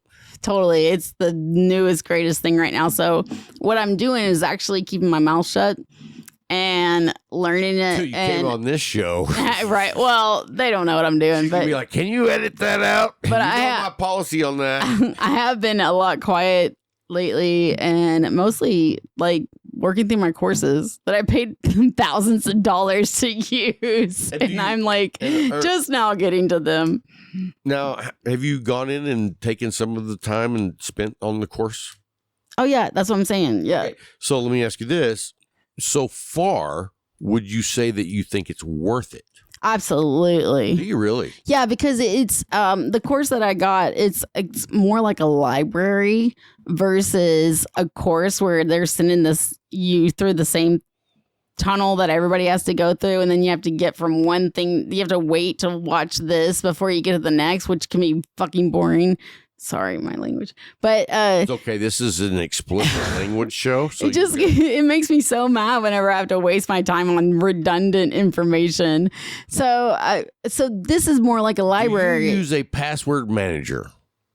Yes. Oh, yes. I can't remember passwords. I can't either, but man, for years I tried and I just got fed up. Yeah, exactly. Bitdefender, go ahead. But anyway, so I think they're very helpful as well. But I don't know where that came from. But anyway, so I just eventually got to the point where I'm asking for more bourbon over here. Thank you. Go ahead. I'm not even sure what we were talking about. I hope that's edited. No, it's not. We're not going to edit shit. Whatever happens, happens. And now that's not including what we were recording before we started the actual recording, because that stuff ain't going nowhere until I need it. Oh my God. I can only imagine. So what do you think about, like, since COVID, how has social media changed? And not during, after. Oh, well, in my experience, what I saw was me actually being on there all the time. And I was like, wow, man, nobody else likes to go live. Like, I don't see anybody else going live. Like, and you know what? I had so much balls back then. I think when I start to learn somebody or I start to get to know somebody, suddenly I become a little like, I'm like, oh, that's who that person is. I don't want to disrupt I don't want to, cross boundaries or do anything that's so I suddenly become a lot more self-conscious. Right. And I think that's what happened as I started getting into more of my work. And then I go to the conferences and everybody knows who I am. And then it's crazy but mainly I blame. And let me ask you a question. What were you doing 5 years ago today? I was teaching dentists how to bill medical insurance for dental procedures. And so, like, your life has turned upside down from that lifestyle. Yeah, absolutely. And so, like, are you shocked that this has happened, or you're like, I'm on course? Oh, no. No? You're just kind of flying by the seat of your pants? I mean, not now, but I think if you're chasing a dream, you have to be flexible. Unless you're following a path that everybody else has followed. And I didn't have a path. I kind of created this. I started it, and all of a sudden I got picked up. And and I'm the first person to cheer you on. Mm-hmm. Because I know how much work you've put in. Mm-hmm. Like, some people might be, and I'm going to be straight up honest, people might not want to hear this, but it's like, you're famous or a influencer because you got big boobs. Okay. But no, we've heard that. That's shallow dickhead guys that don't have anything better to talk about. But when you dive into how much freaking work you put in, tell everybody to shut the fuck up. If you got haters, they need to know that you're where you're at because you worked your ass off. Yeah. But that's why we have a common respect for each other. To tell you the truth, it's hard for me to say that because I don't feel like I worked my ass off. I feel like I was doing something I see what you do. I loved it. How many nights did you spend on Friday night doing a show? How many Sundays did you spend doing a show? How many lives have you done? You're not just hanging out at the pool drinking pina coladas. No, but that was great. That was. I definitely loved being by the pool, which I will definitely make my way back there. But yeah. But you know what I'm saying? Yeah, absolutely. No, it's a lot of work. You know what though? I feel like the hardest work comes from knowing yourself, being yourself, keeping your grit, or just keeping your confidence, no matter what people. That you can do it because there's so many naysayers. No, you're missing my point. Okay, I'm sorry. Go ahead. This is from having when you put yourself out there, you are absolutely asking for everybody to tear you down.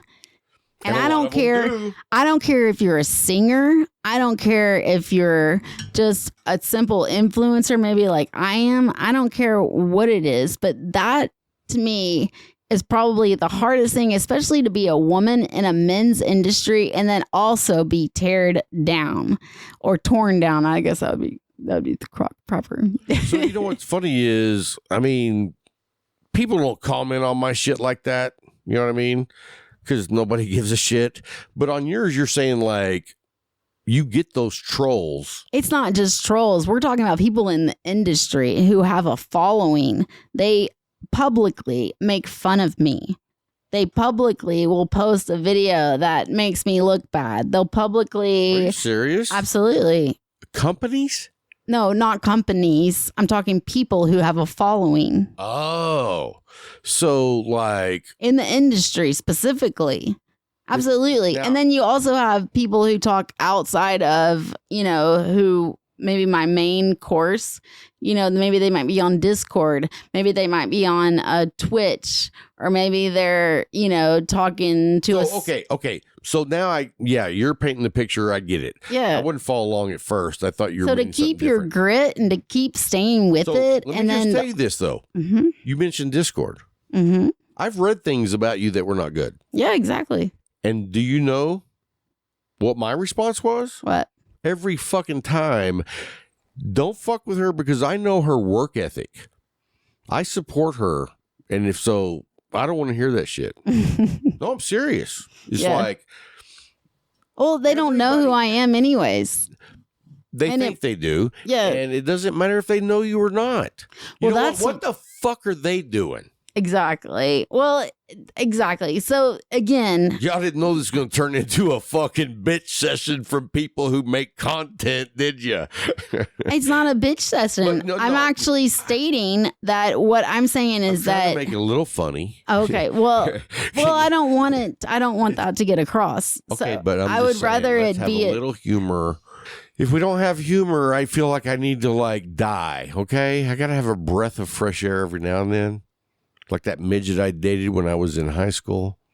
That's not a joke. Why are you looking at me like that? Let's just go on with the show. You're making me feel uncomfortable. I don't know what you got against midgets, but you're making me feel uncomfortable, Melanie. All right. So yeah. I forgot what we were talking about. Yeah, we were talking about as, being that we create content. Yeah. Like, I don't call myself an influencer, okay? I don't want to call myself an influencer either because it's given so much negative derogatory towards the word, which is stupid.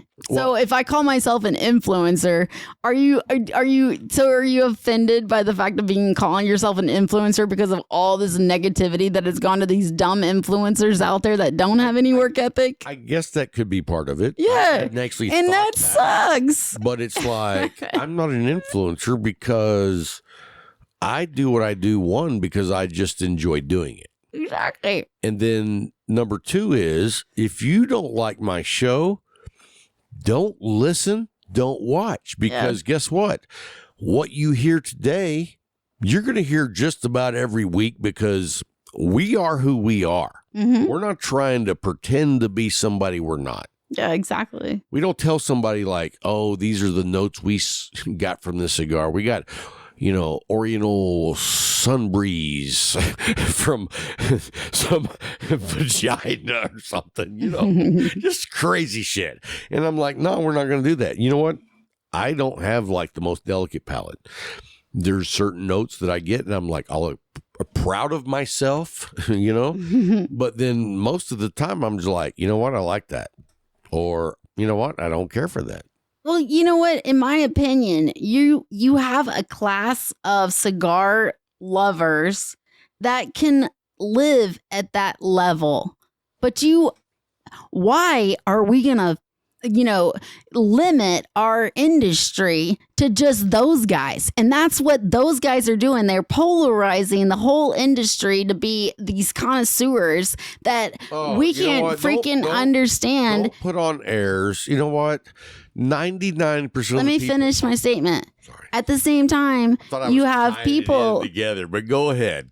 You have people who want to actually just try a cigar.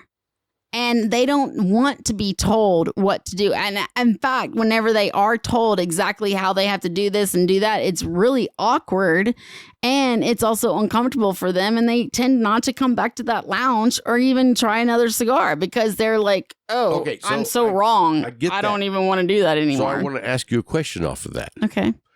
Being and I know we're going to, you know what? Let's just say a cigar goddess, okay? Not an influencer. Okay. Does that make you feel better? I don't know. It doesn't matter. Go for it. Just mess with you. Okay. But I mean, when you go out and you smoke cigars with people, do you have people that are like inappropriate to you in person? Not. Like I said, I'm actually very patient. I'm very patient with people. So oftentimes if somebody's being inappropriate, I laugh it off. And then if it's offensive or if it's super rude or creepy of some sort, then I distance myself from them quietly. Okay. That's impressive. That's impressive. Yeah. I mean, I pick up on, what people are putting out there, and if I don't feel comfortable with it, then I just kind of move away. Exactly. Let them be them. Yeah, exactly. And you go back over here to your area where you can be you. Yeah, because guess what? That's going to be a quicker dissolution versus me being like, you know what? I Karen. Yeah, yeah. Well, that's a lot of the reason that we, on our show, we don't discuss politics. We don't discuss religion. Because everybody, it's kind of personal to people. Like it should be. Each individual person, they have their personal space in there. And it's like, I don't respect a lot of shit. I fuck with a lot of people. But on those, I'm like, you know what? You be you. I'm not going to fuck with you on that because that's a very personal decision. And so you go do you. We're not going to talk about it. Exactly. I think that's just the best way to go.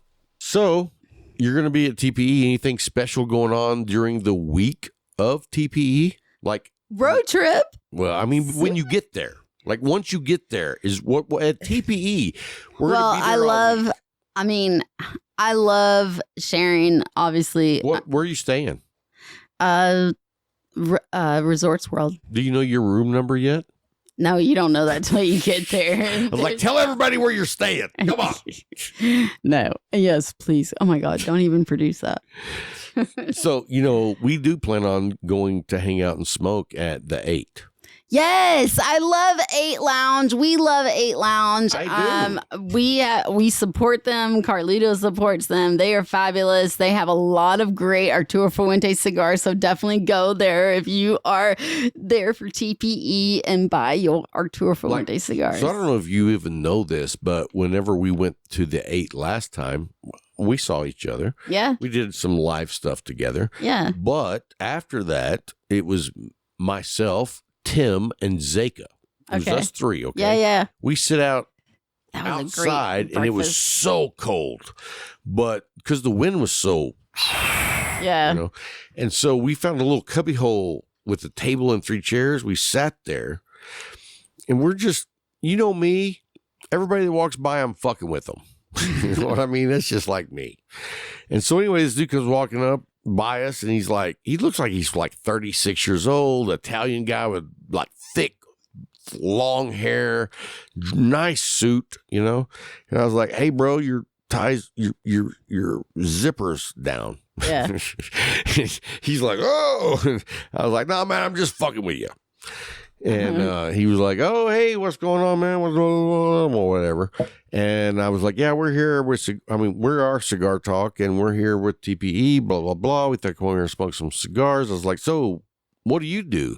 And he's like, oh, I own this place. And I was like, oh, hello. That's cool. And you know what? After I did the joke about his fly being down. Oh, my God. You know what he said? What? What are y'all drinking? We were drinking Envy. Angel's Envy. Okay. And it was bourbon. And he was like, all right, man, I'm going to send it around over here for y'all. And I was like, that dude's freaking classy. Yeah. Like, that's what But I was like busting. You know, his he's balls. over. But if he owns the place, he's literally looking at you like a cash cow, and it's not going to cost him anything to send around to you. I don't think he got charged for that. Well, that's true, but I'm just saying that tells me that you don't understand the mano a mano conversations that go on. Am I right, Tom? Like I busted his balls. Did you just say man-to-man conversations and I just got excluded from this situation? That's correct. Okay. But anyway. And it's my interview, but I love this. But I see other heads shaking, at least one. But anyway, no, my thing is, like, you don't understand. Like a dude who owns this amazing lounge. The head that's shaking is also a man. Could be, like, offended by my lewd behavior, and he wasn't. Okay. So if you're down with lewd behavior, you should be listening to this show, folks. Right. Exactly. I agree with that. 100%. I knew you'd be down with that. Yeah. Hit that button again.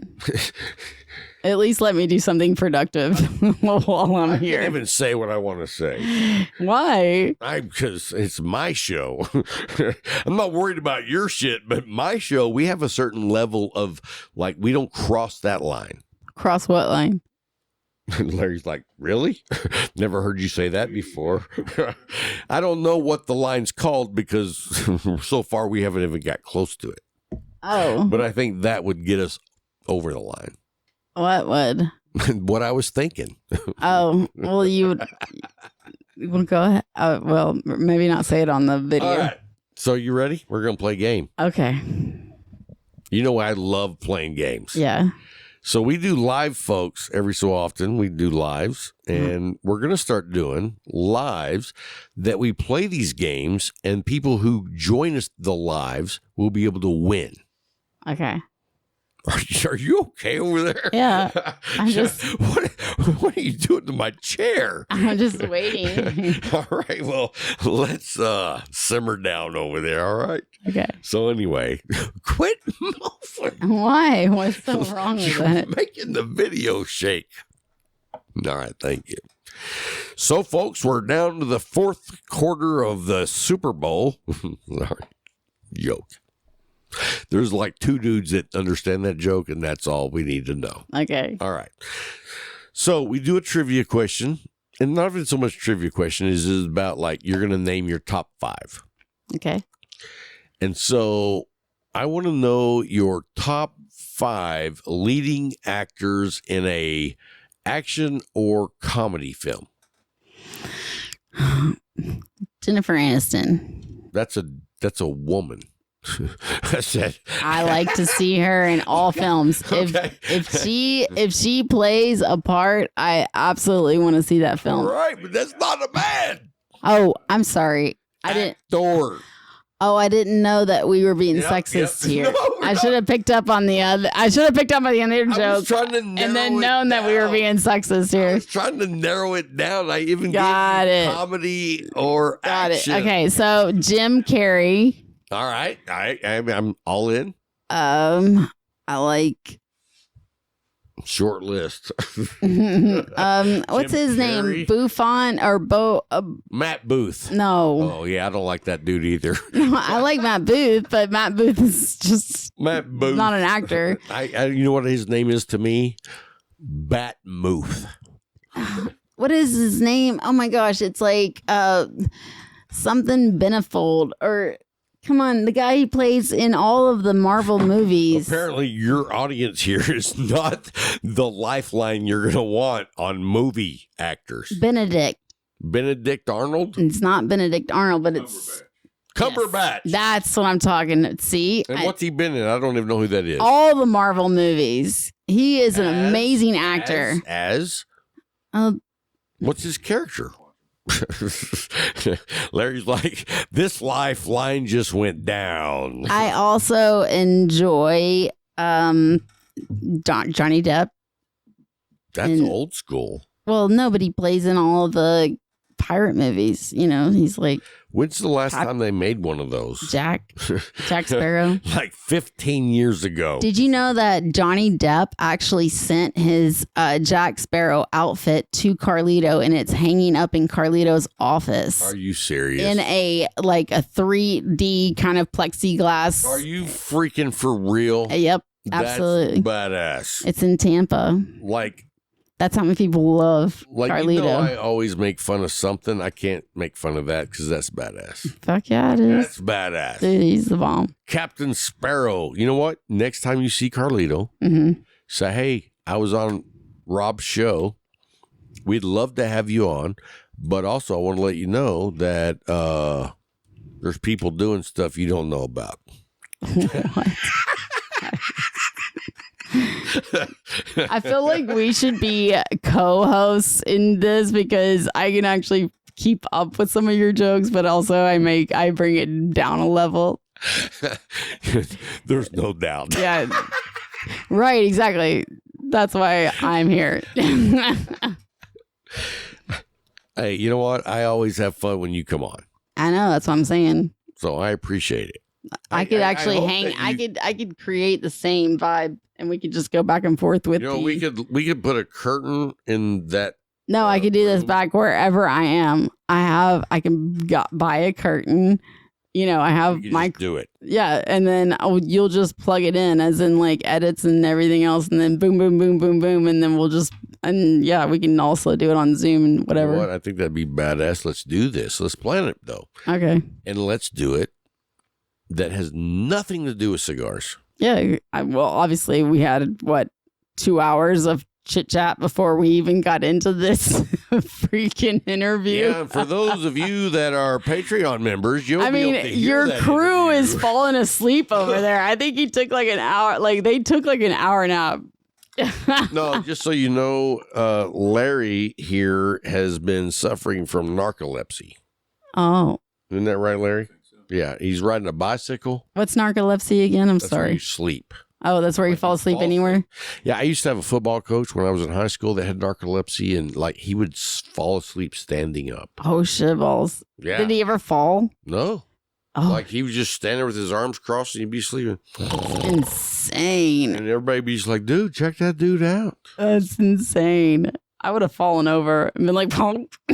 Yeah, but after 20 years of that shit. Talk about your whenever you're now.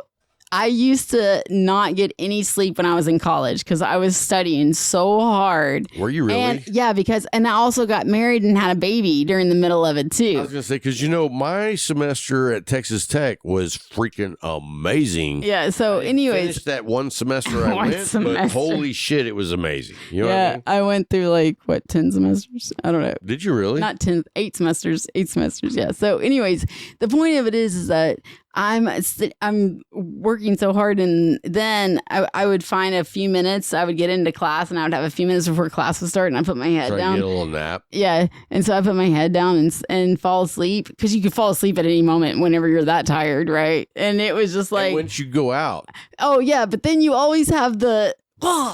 You wait, all of a sudden you feel like you're falling through the desk and you know that you're still in the room with all these other people. Out of the chair. Yes, exactly. Whoa. That was super. I didn't do that in school. I did that at church. Oh my God. Well, that makes more sense too. It's like you're in a place that you don't necessarily, it's not your bed, it's not comfortable, but then all of a sudden you're like, but when you're at church, you're not supposed to fall asleep and people are looking at you. You're not supposed to fall asleep. Bobs. Same thing with college. You're not supposed to fall asleep. You remember the head bob? Yes, exactly. You're like, fuck. Oh, yeah. And you're looking around. And it's like me and my friends at church used to play this game. Let me see if you know this one. Oh, God.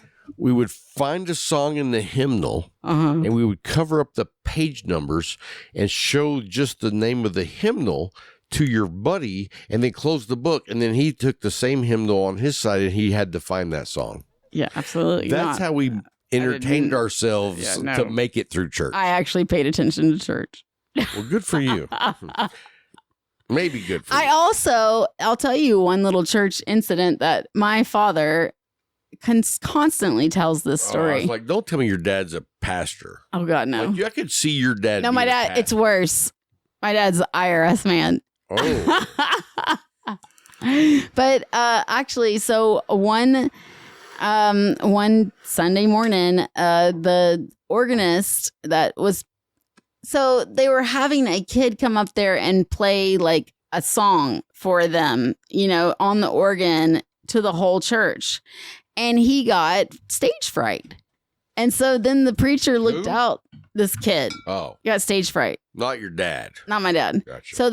So my dad's the one that tells this story all the time. So then the preacher reached out to the congregation and he said, "Hey guys, does anybody else want to play the organ? You know, maybe somebody else wants to come." And I apparently raised my hand because I did play the piano as a child. But you never played the organ.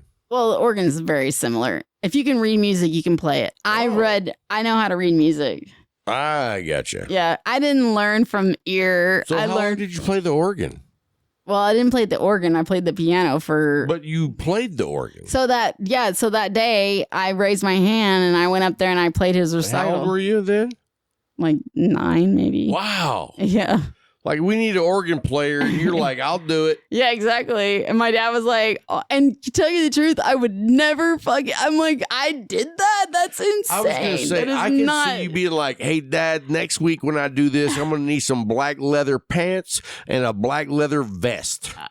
Or I mean, that was just, that's wild that I actually like just decided to do that. So yeah, anyways, I was just like, all right. So yeah, he loves to tell that story, but yeah, then that's, you know, I learned how to play the piano and then I learned how to play the drums because I wanted to be a drummer. You played the drums too? Yeah. Damn. So I took drum lessons. You know what you should do? I played the clarinet as well too. My mother played the clarinet. The clarinet is very similar to music, all the notes are the same. I can't read music. Yeah. I can't play music. I can barely hear music.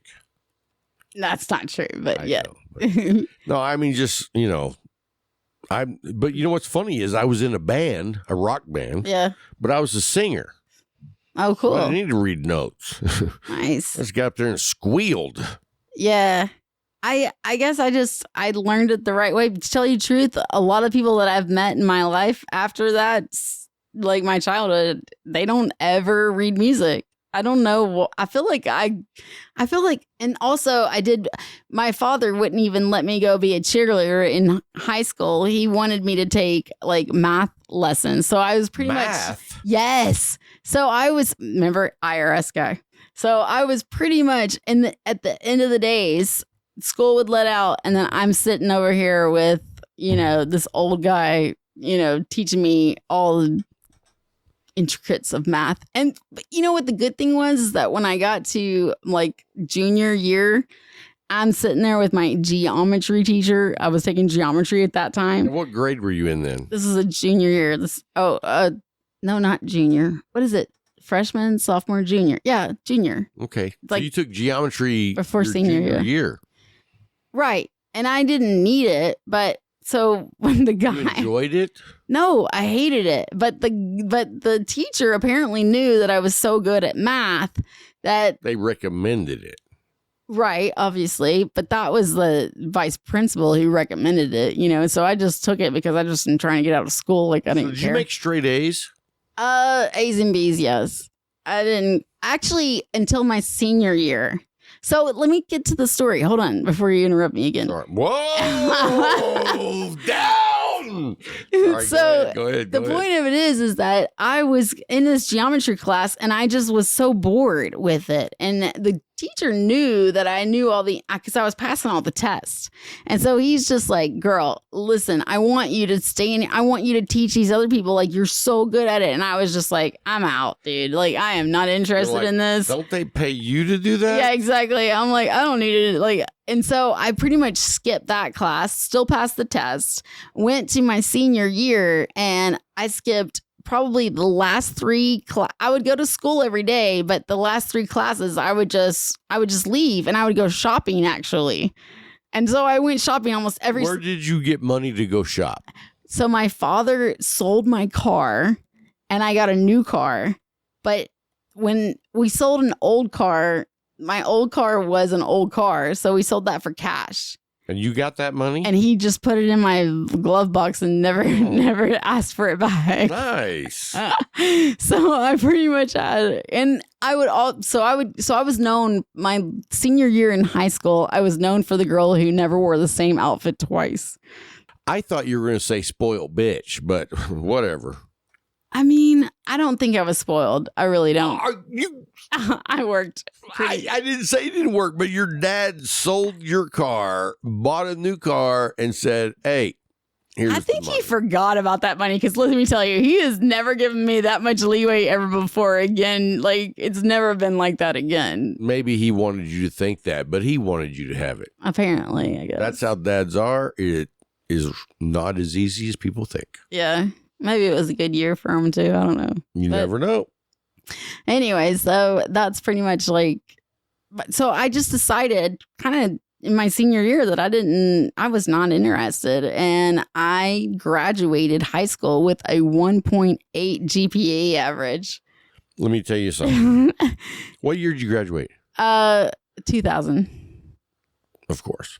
But anyway, I graduated in 87. Okay. And like, I had to go to summer school my senior year. Yeah. I went to summer school my junior year. Okay. Going to summer school your junior year is way different than That's your true. senior year. Yeah, that's because true. when everybody else is graduated and gone, you're going to do 6 weeks. You want to hear something hilarious? My senior year, I actually skipped 80 days. And they were going to hold me back and make me do another senior year or make me go to senior year summer school. But my father was so in cahoots with the vice principal and she was like a Mormon. She wore skirts every single. And special underwear. Yeah, exactly. I'm sure. I don't know. But it was hilarious because she's like, she's too smart and she shouldn't be here. And we have to get her out, and she is so bored, and that is the main reason why she said, Mr. Brown, your mother passed away this year. He's like, yes, she passed away, and she did. And they actually excused 80 days of Wow. school because of my grandmother's death. 80 days. And I graduated that year. But I mean, it would have been really a nuisance to keep me another year because I would have So maybe they wanted to get rid of you. Exactly. I would have been a hellion. So let me tell you this. I would have been a real, So I got called down to the principal's office. His name was Mr. Nell. Mm-hmm. And Mr. Nell was the vice principal and principal at my junior high. And then when I went from junior high to high school, he became the assistant and then the principal at the new school. Yeah. And so me and Mr. Nell knew each other very well. Uh-huh. Like I spent a lot of time in his office. Yeah. And so it was not uncommon for me to be black and blue on my backside. Oh, Jesus. Yeah, I was very stubborn. Oh. But anyway, when I failed English my senior second semester, he called me into the office. And he's like, hey, man, you're going to summer school and you failed English. And I just want to let you know that I have already pre-approved that you take PE in place of English. So I was like, fuck yeah. Oh, my God. I went bowling. I went swimming. That's hilarious. Baseball, softball, whatever. Now, I actually went off to college and did care about what I did in college. And I didn't have to take all the bullshit ass classes. Instead, I took a lot harder classes. And I ended up graduating with a 3.8 GPA No average. shit. Yeah. 3.8? Yeah. Good for you. Yeah. In college. And you don't even look that smart. And this is political science. I'm saying. I know. I know. like, wow. The boobs really throw you off. And the blonde hair and the blue eyes. It's And that southern accent. and that's really is that No, what I'm just saying that when you throw all I don't those even into know one, I don't even know that I hear a southern accent. Like your accent sounds the same as mine in my opinion, but maybe not. I have a southern accent. Yeah. But I'm just saying, like when you go other places, the southern accent's there. Yeah, that's true. I Oh, mean- they love it. Well, When I first moved to Florida, because I moved to Florida when I was about 25, and oh my God, I was working for this. I went down immediately and I started working for a sushi restaurant at first. And I mean, the people paid me so much money to be able to wait their tables just because I had this really I had manners and I had a Southern accent and I was sweet and cute and obviously, Now, where were you at this time? in Naples. Florida. Yeah, Okay. Florida. But what's funny is the Southern accent is not always a plus. Right. Like, It's there's not a some plus. parts of the country that Okay, so listen to this. When I actually lived in Tennessee, I worked very hard about getting rid of my Southern accent. But it didn't obviously I didn't do a great job because when I got down to Florida, they were like, no, you still have a Southern accent. Well, but I've had people come into Texas and be like, I don't really hear a Texas accent with you before. You know what I mean? yeah. But then I've moved out of Texas and gone to other states, and I've always been cognizant to think, don't sound like a redneck. Yeah. And I get there and it's like they're saying, oh, I didn't notice that you have an accent really. But the people that are from Texas are like, yeah, don't give us that bullshit. You know what I mean? You sound like a redneck. Oh, yeah, exactly. Because they know it. But they also are not very nice, in my opinion. People from Texas are not people from Nashville. Our state logo is don't mess with Texas. I mean, what do you expect? Yep, got that. Definitely. I mean, everybody else's state's like, welcome, Hanyada. And it's like, in Texas, it's like, hey, fuck off. Don't be looking at me funny. That's hilarious. All right, so I got to use the restroom. All right, guys, that's going to wrap up this interview with Sisco Kidd. What's We up? want to say thank you so much for coming out. We appreciate you coming to the studio in Abilene, Texas. But make sure that they know how to find me, guys. If you are a very Down in the show notes, there will be a thing that says Little Sisco Kidd. and Lil its Sisco link Kidd will 21. take you to her Instagram. Yes. And that's where you can please. find all things Sisco Kidd. And trust me, they're hot and amazing. You're going to love it. I don't know about that, folks, because, I don't. But anyway, you go to my site and you'd be looking at Rob, be like, oh, that dude's hot. Oh, my God. I'm kidding. Anyway, guys, thanks for hanging out with us. And me and Larry coming up next, so don't go anywhere. We'll be right back.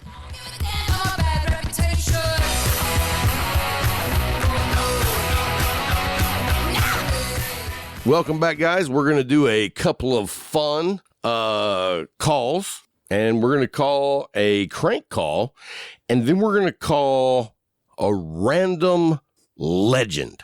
Ooh, Like a legend. So this is going to be interesting. you know it will be. And I don't know what's going on right now, people, but Yeah, you don't even We'll know. see. You don't even know who we're calling, it's even a surprise to me. and that's the way I like it, Yes. folks. Keep him on his toes. Mm-hmm. Big All right, time. here we go. Here we go.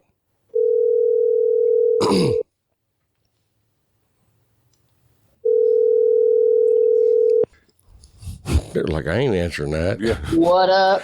Hey, how you doing? I'm good. How are you? I am freaking fantastic, and you are on the show with me and Larry. VaGina. Oh, good Lord. VaGina. VaGina, the one and only. How you doing? Gosh.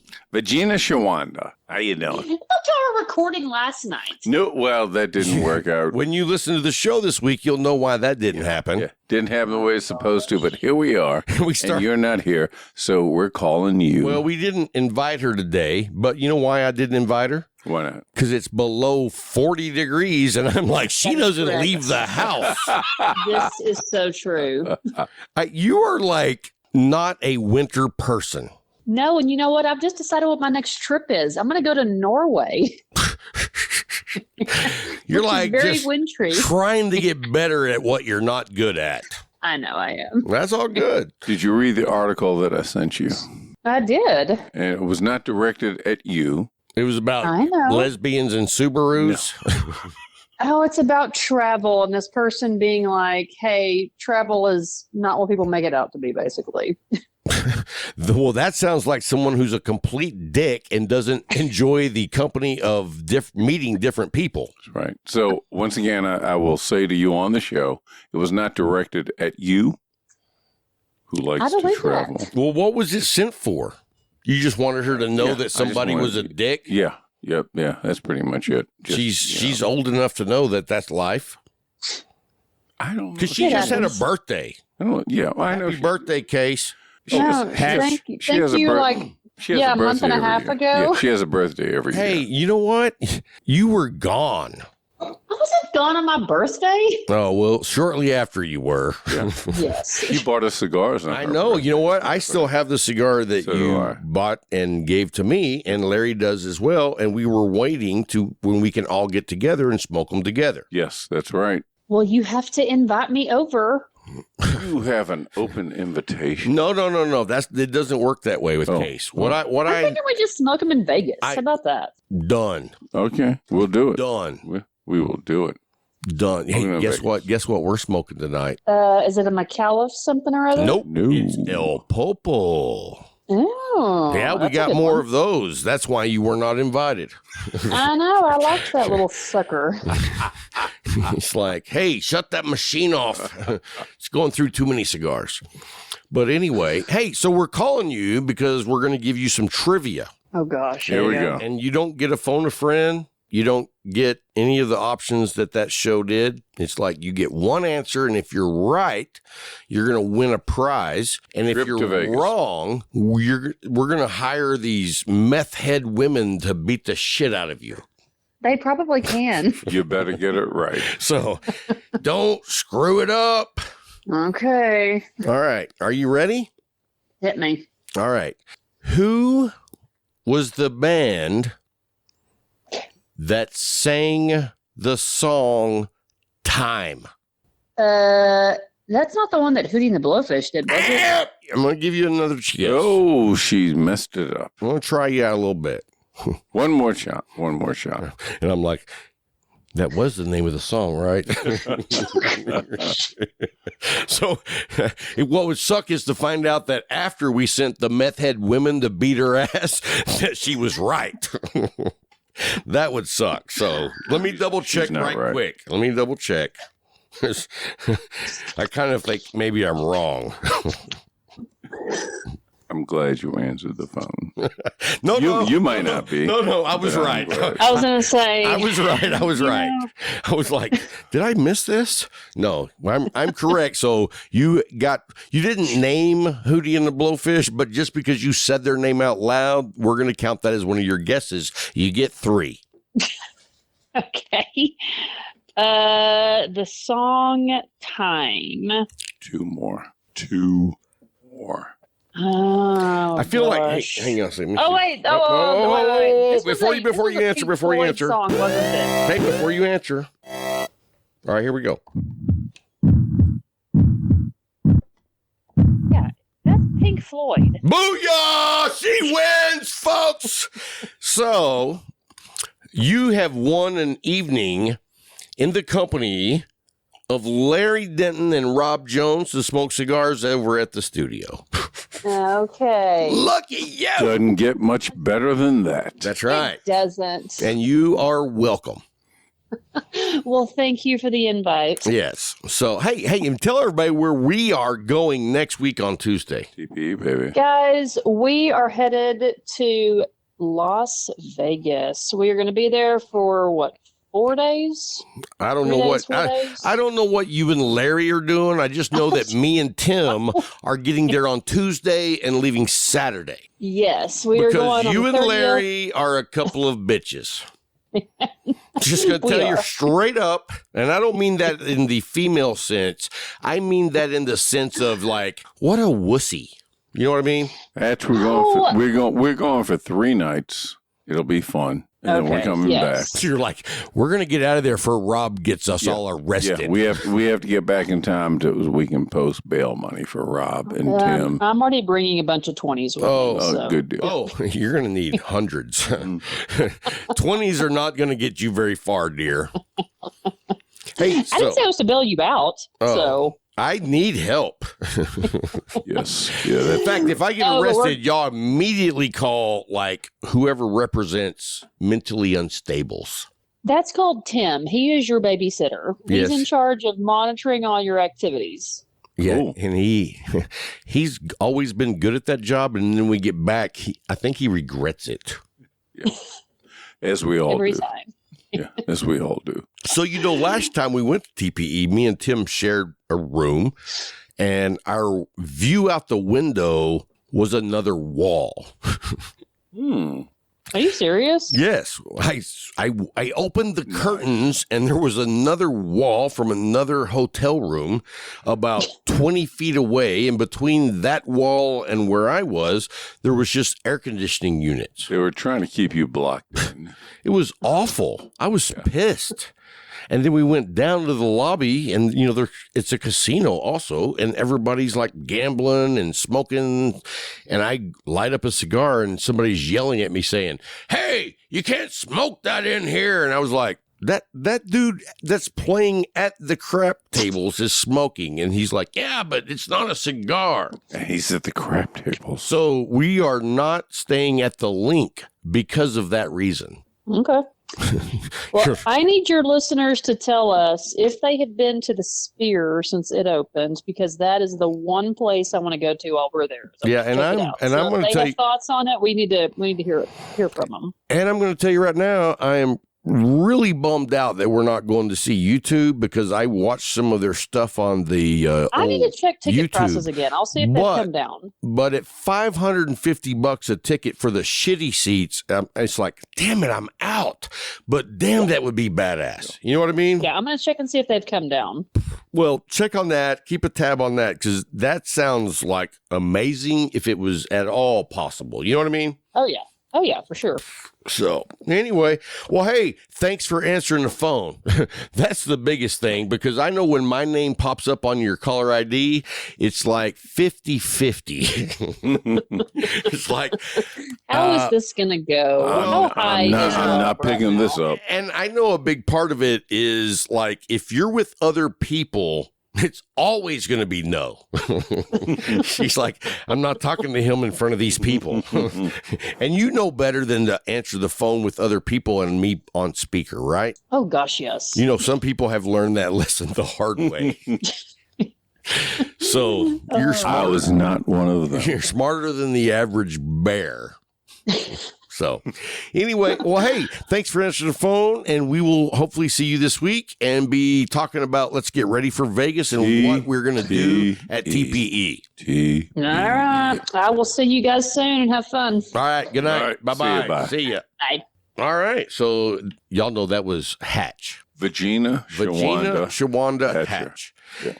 And so, we're all going to TPE. We've got a hell of a team going. Mm-hmm. We've got Larry Denton. We've got Tim Rickman. Yep. We've got Hatch. We've got, what's that dude's name? Oh, Alvin. I never Not forget what's Alvin. his name. No, not Alvin. Antonio. Yeah. Not Sam, but, we changed his name recently. To Alfred. Alfred. Yeah, we got Alfred. Yeah. And then we got me.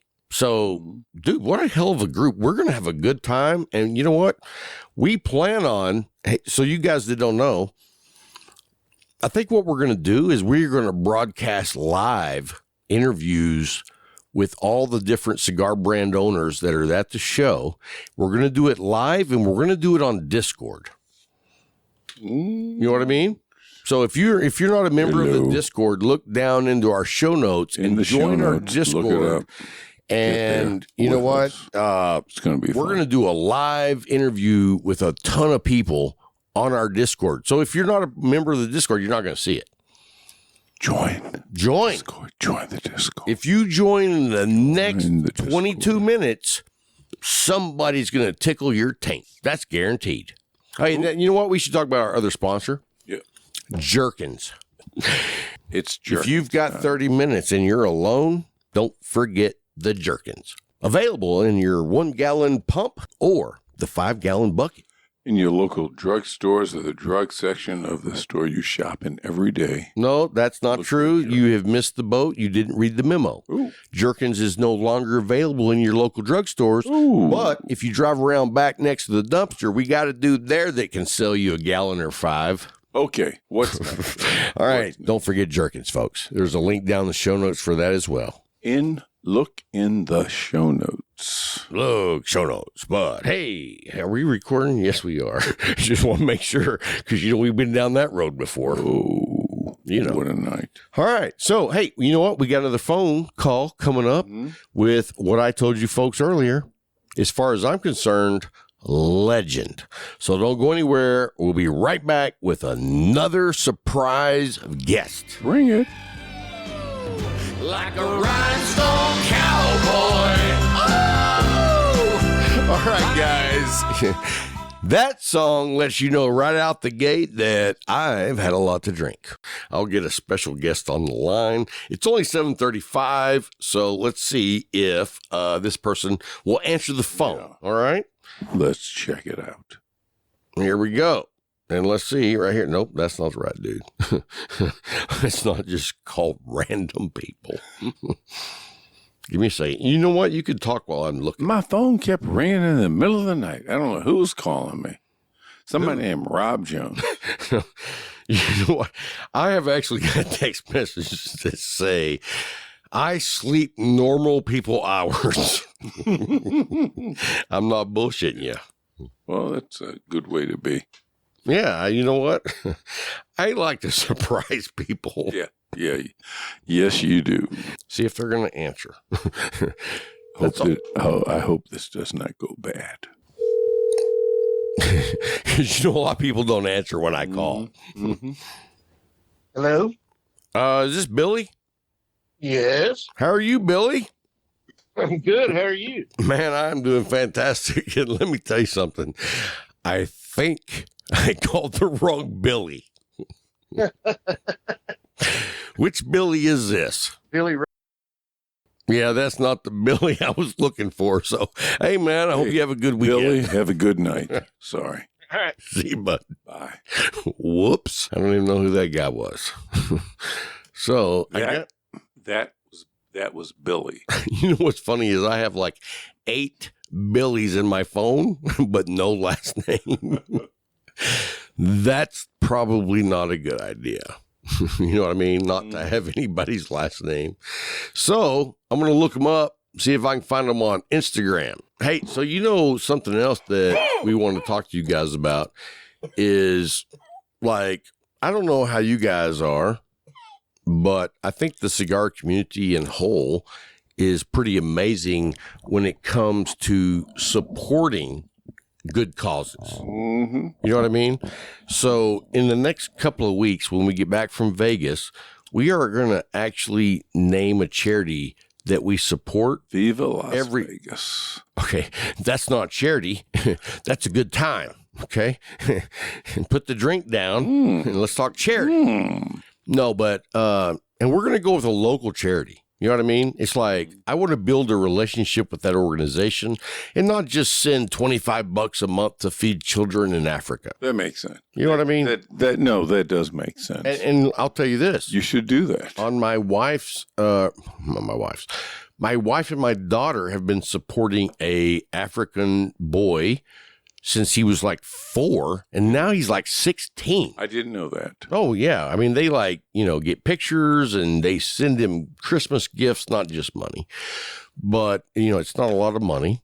I think it's like maybe $35 a month. That's a lot. But that makes a big difference when your economy is so low. Yeah. That gets you to school for a year. Can you believe that? Yeah. But anyway, no, that's not where I was going. I was going, I want to do something with a local charity. And we have a lot of great charities. Yeah. We're doing the Buffalo Run, and that is for Camp Able. Mm-hmm. They do equestrian therapy for special needs family members. I'm excited about the Buffalo Run. I am too. And you know what? We want to say a big shout out to both Case Elegance and McAuliffe Cigars for stepping up and sponsoring the race. Yeah. And we do plan on, as best we can, to live stream the whole race. Nice. And just so y'all know, I had told Larry a couple of weeks ago, I was like, hey, we want to try to win.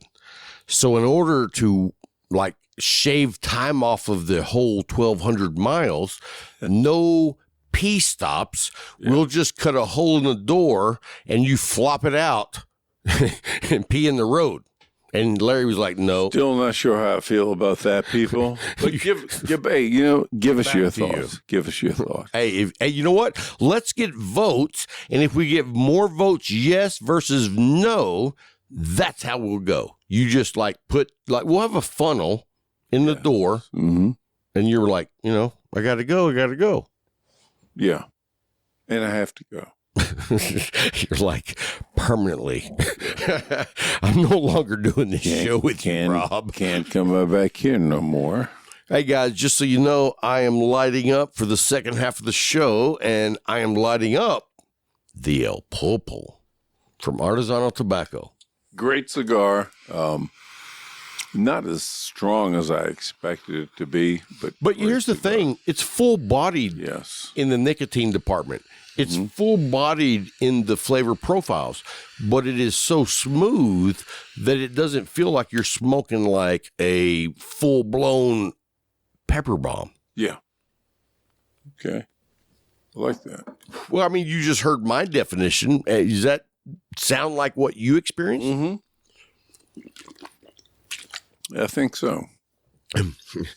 He's like, without the bomb. If you would have asked me about 3 bourbons ago, I could have given you a little bit more of a, explanation. Yeah. Well, yeah.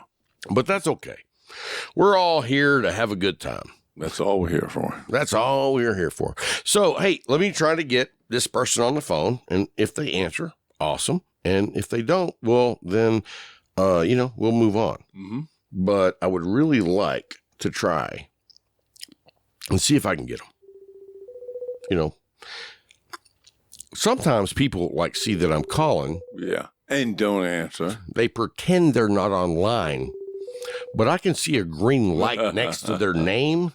Yeah. And I'm like, I literally. Hey, Rob. Hey, is this Billy?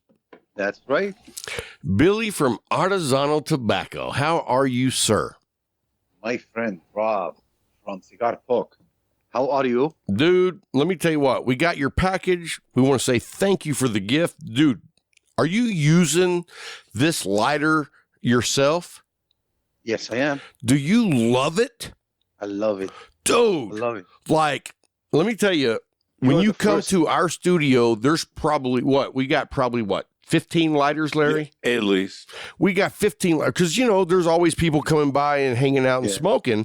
So we like to have a lot of lighters. This is not only the coolest lighter I have ever used, it's also it works every time.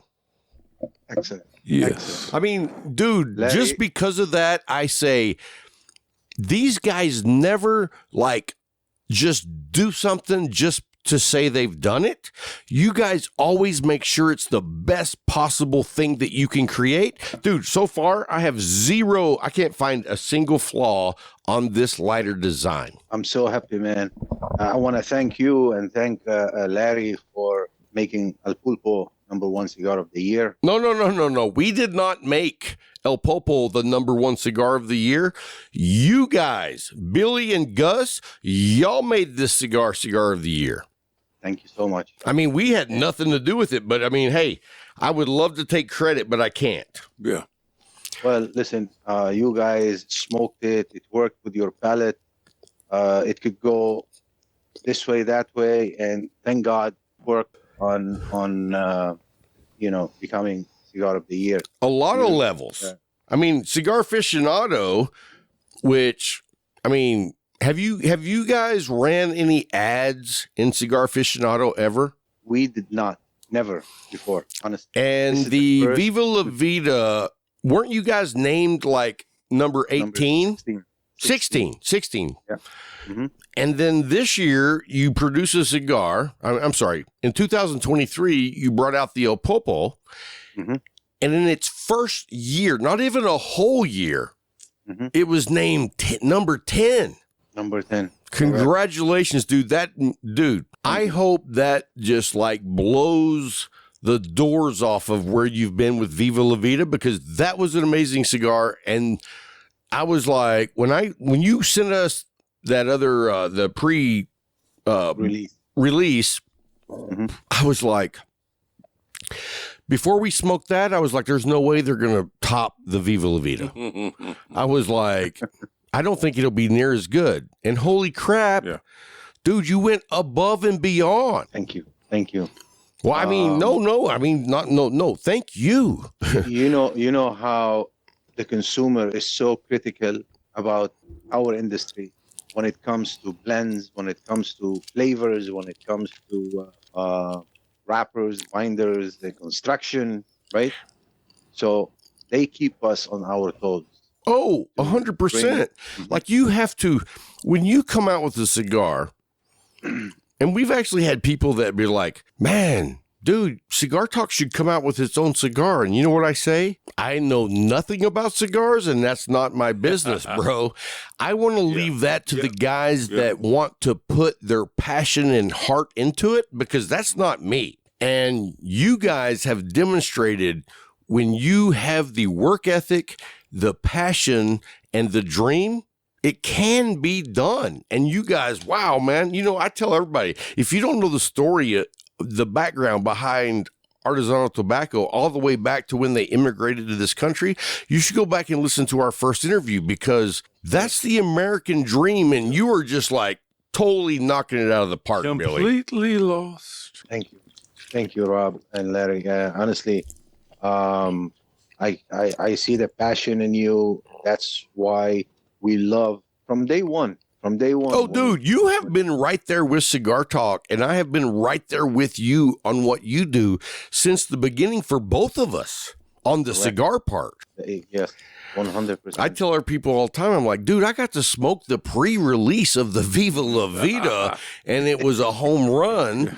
And then we got to smoke the pre-release of the El Pulpo. Yeah. And I'm going to tell you right now, I don't know if y'all made any changes, but like when I smoked the pre-release, I was like, that's a damn good cigar. And then when I smoked the final product that you sent, it was like, that's my cigar of the year. Maybe better. Yeah.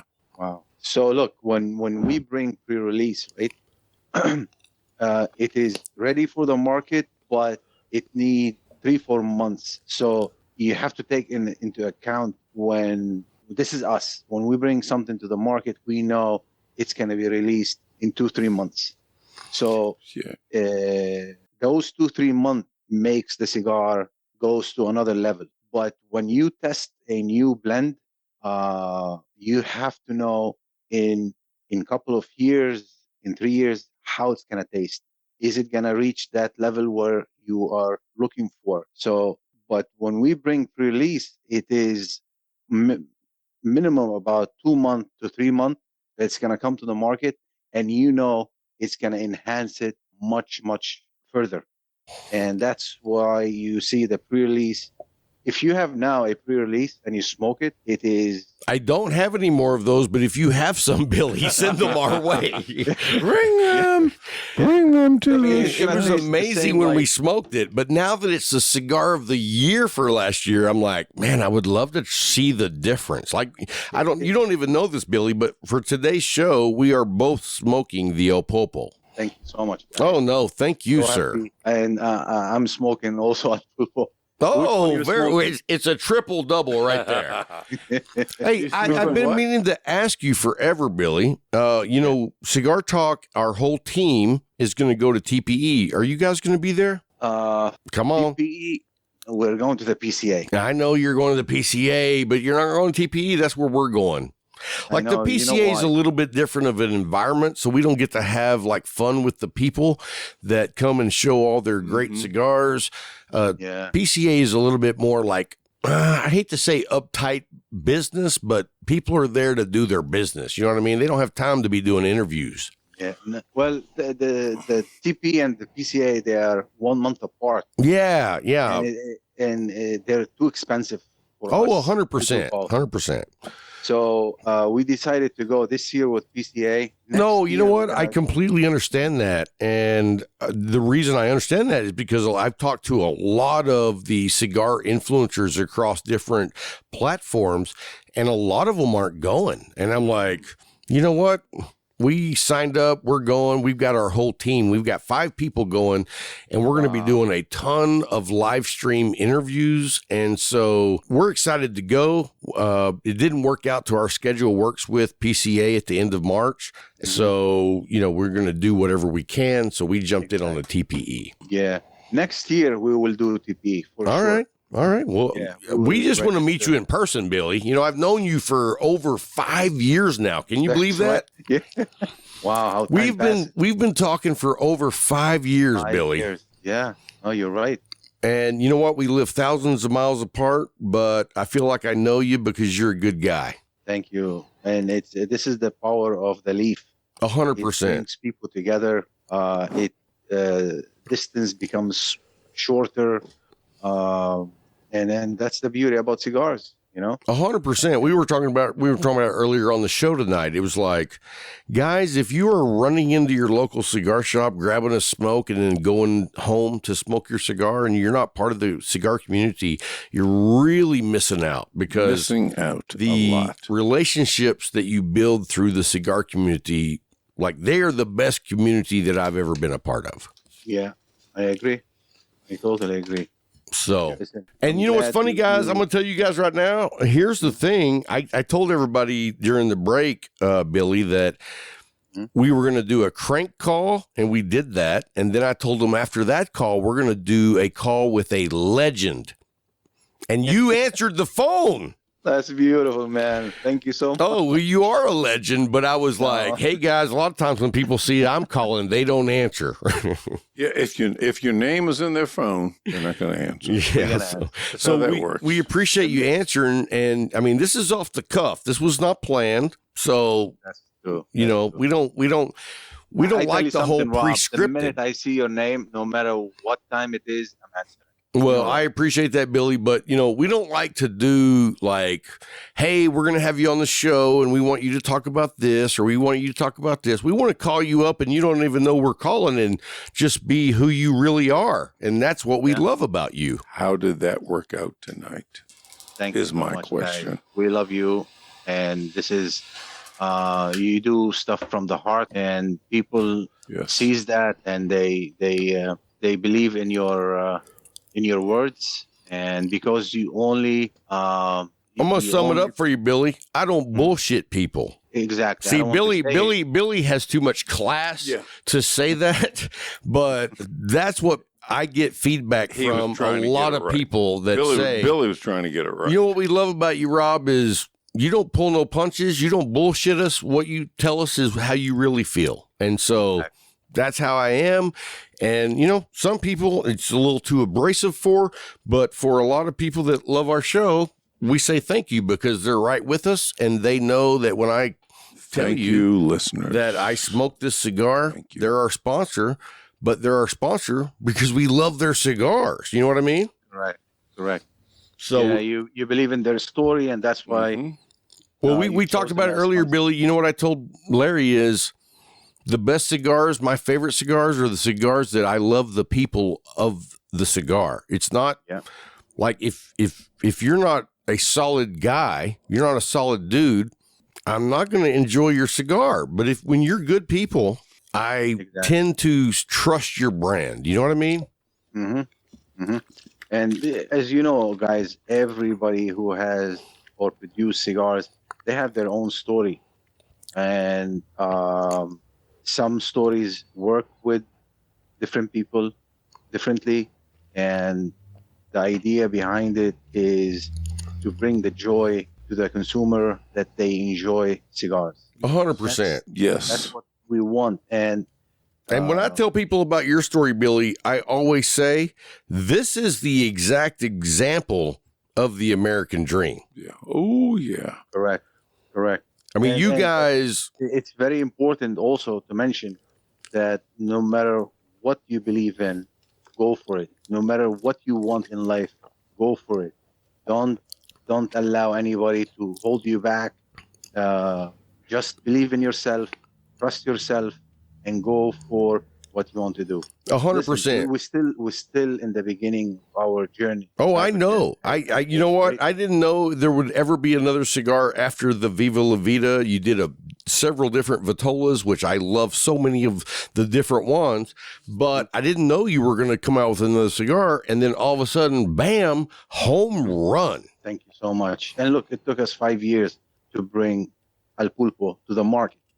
And the only thing with cigars, you cannot buy time, right? They need to age, they need to ferment the right way. If you want to bring a good cigar to the market, you want to bring a memorable cigar to the market, you need to give it its time. And that's why it took us a long time to bring El Pulpo. Well, let me tell you something, Billy. Over the years, what I've learned is when you have the coolest, flashiest advertising that makes you want to smoke a cigar, what that usually means is that cigar was made in a very short time.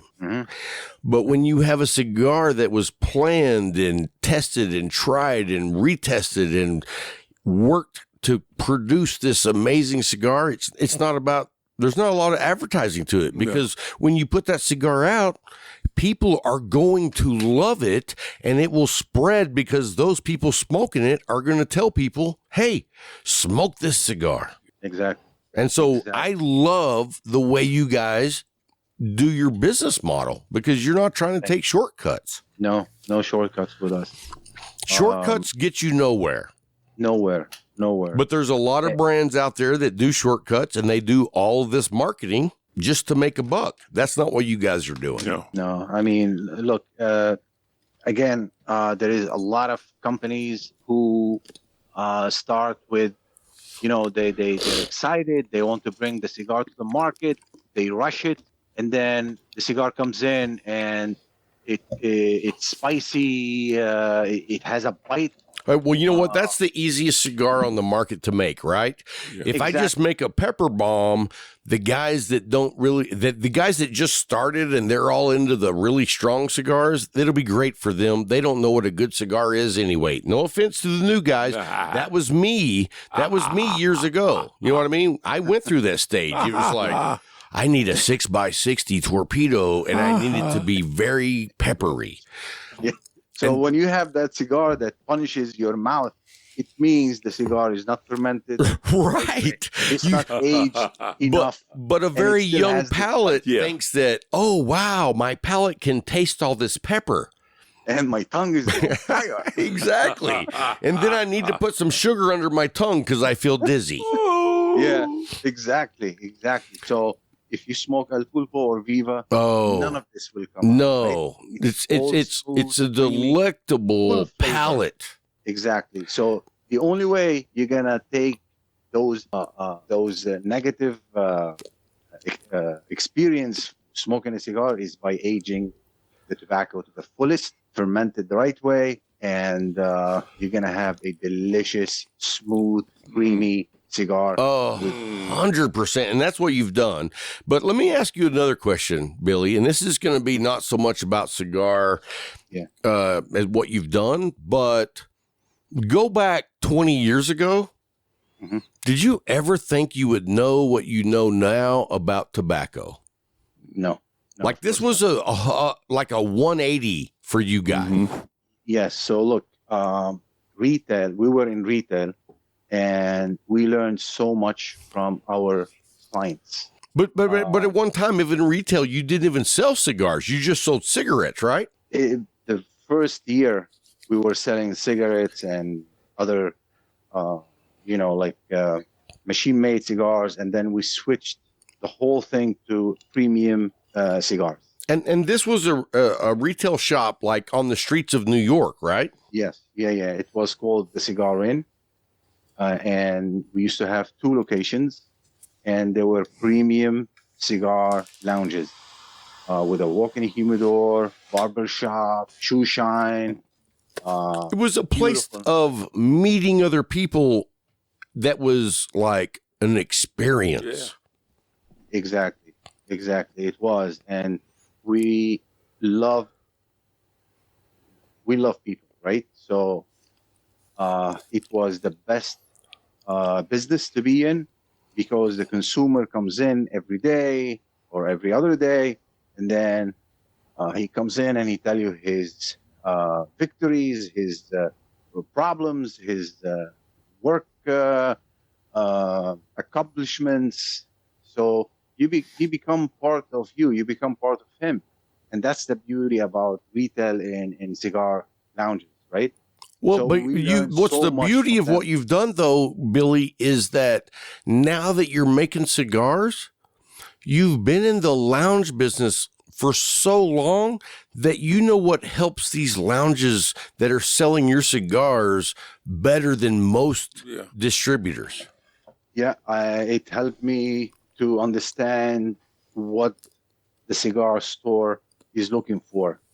It helped me also what the market is looking for, what kind of blends is missing from the market, what kind of. But let me tell you this, wrappers that Billy. it's going to be. Mhm. You know what that shows me more than anything is the patience. Exactly. You put in the work and you also take in all the data along the way to make the decisions on how to go into what you're doing now to provide the best experience for not only the consumer, but also the cigar lounges that sell your cigars. Correct. So, for example, this is great, Rob, that you brought this subject. Viva La Vida has 6 sizes. So if you put them on the shelf, it's going to take about 5 feet long. So we came with an idea to reduce the price, to reduce the size by making a tray. It's a beautiful tray. It holds all 6 sizes. All the 6 sizes, they're going to be next to each other. It takes only 2 feet. So every shop out there could bring that in. Exactly. And plus, the price is less. Instead of increasing prices, we reduce the prices by like 7%. Wow. Wow. You know, I mean, because you're not doing boxes now. Right. I mean, they still could order it by a box, but now it comes in wrapped in beautiful black, what do you call it? Paper with the sticker on it. Oh, yeah, It's really beautiful. like the package.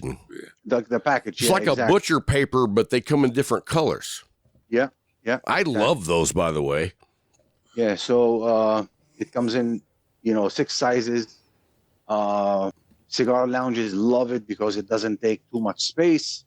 And also the price is less, right? So it's really good for the consumer. It's good for the cigar, because most of the cigar lounges, humidor is huge. Right? No. A lot of space is people have important. very small humidors.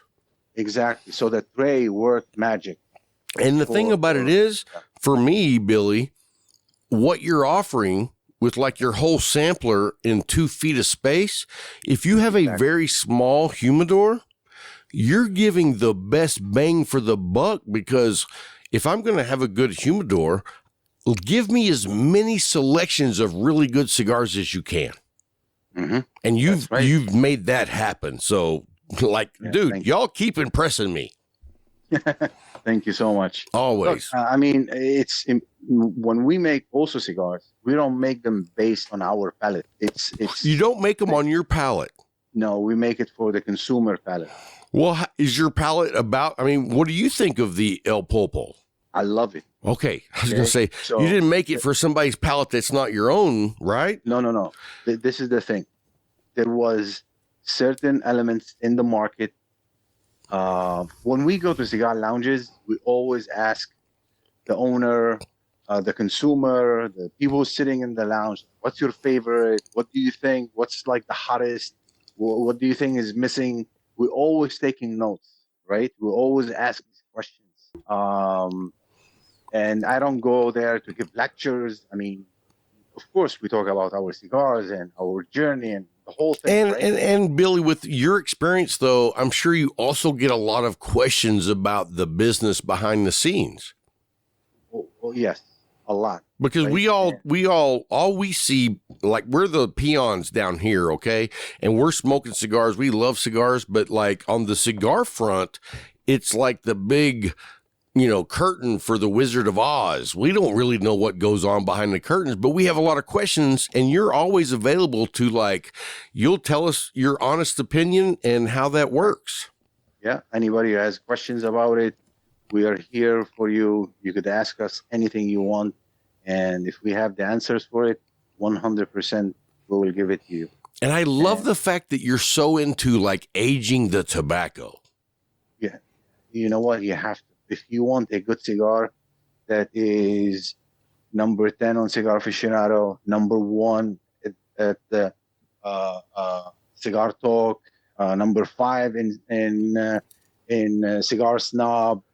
I mean, that's impressive. And I'm going to tell you right now, Billy, you get number 10 on Cigar Aficionado, and you didn't advertise in their magazine. And so, like, that's straight up. That's straight. Like, if we took away anyone that was on that list that actually advertised in their magazine, it's like, I bet you guys would end up at like 6 to 4.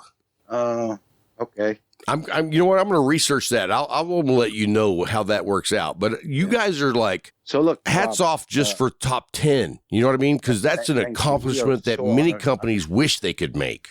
Honestly, we are so honored and so grateful that we are on top 10 with Cigar Aficionado and top 5 in Cigar Snob. 100%. Now, we never advertised with Snob or with Aficionado. We did not. Not because we don't like them. It's because we didn't have a financial... you didn't have the marketing budget. The marketing budget for it. It was too expensive. But, and just so everybody knows, you guys are not like this big company. You're like when people say boutique, mom and pop, boutique. Like when someone says boutique, Artesano Tobacco, that's the definition of boutique. Thank you. Yes. But this year we advertised. This year we advertised with Cigar Aficionado and with Snob. Awesome. Congratulations to you. First time. Thank you so much. And you sponsor this show. That's correct. And I appreciate that more than you know, Billy. It's like the relationship that we've had with you guys throughout the years is a blessing to us. And I hope that we are a blessing to you guys. And we just want to say thank you so much for all that you do, not only for us, but for the whole entire cigar community, and that being the smokers and the shops. Thank you so much, man. Thank you, Rob. Thank you, Larry. Thank you, everybody. Thank you to all your talk show listeners. We appreciate it, Billy. Hey, man, thanks for taking our call, just like off the cuff, not even knowing that we're going to throw you on the show. But no that's problem, how we roll, man. We don't want to be a pre-planned thing. We want to just do it off the cuff, you know? Excellent. Thank you so much. Well, thank you. Hey, tell Gus we said hello too, and we can't wait to meet both of you guys in person. And if you guys need anything from us, just let us know. Thank you so much, guys. God bless, and enjoy your El Pulpo. Oh, you don't even know. I'm only into the first third, so thank you, and we'll talk to you soon, Billy. Thank you so much. Have a great night. You're welcome, bud. Take care. Bye-bye. All right, guys. I hope you enjoyed that rant. I told you, legend. Yes, a legend. Like, when Cigar Talk tells you we're bringing a legend on the show, we're not fucking around. You bring a legend. If you say you're bringing a legend, you have to bring a legend. Now, if I tell you I'm bringing a dud, we're bringing a dud. We don't do that, though. I mean, oh, yeah. If I can get a dud on here, that's fun. Find one. That's fun. I think I know one or two. I know a dude with one arm. Okay. Let's get him. Matthew. Tripod. He's like, pass. Hey, guys, that's going to wrap it up for this week's show. I hope you enjoyed it. There's a lot of random, like, you know what? I like random. Yes. You know what I mean? It's like planning is great. We like to plan. We want to educate a little bit, but mainly we want to bring you like information or entertainment. Yes. And you do it. Some jokes. Yes. Bad jokes. Anyway, guys, that's going to wrap it up for this week's show. Until next time. Life is short. Smoke with a friend. Until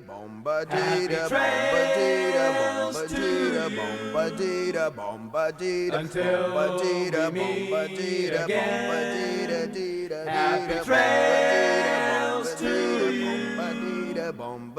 Keep smiling until then. Who cares about the clouds when we're together? Just sing a song and think about sunny weather.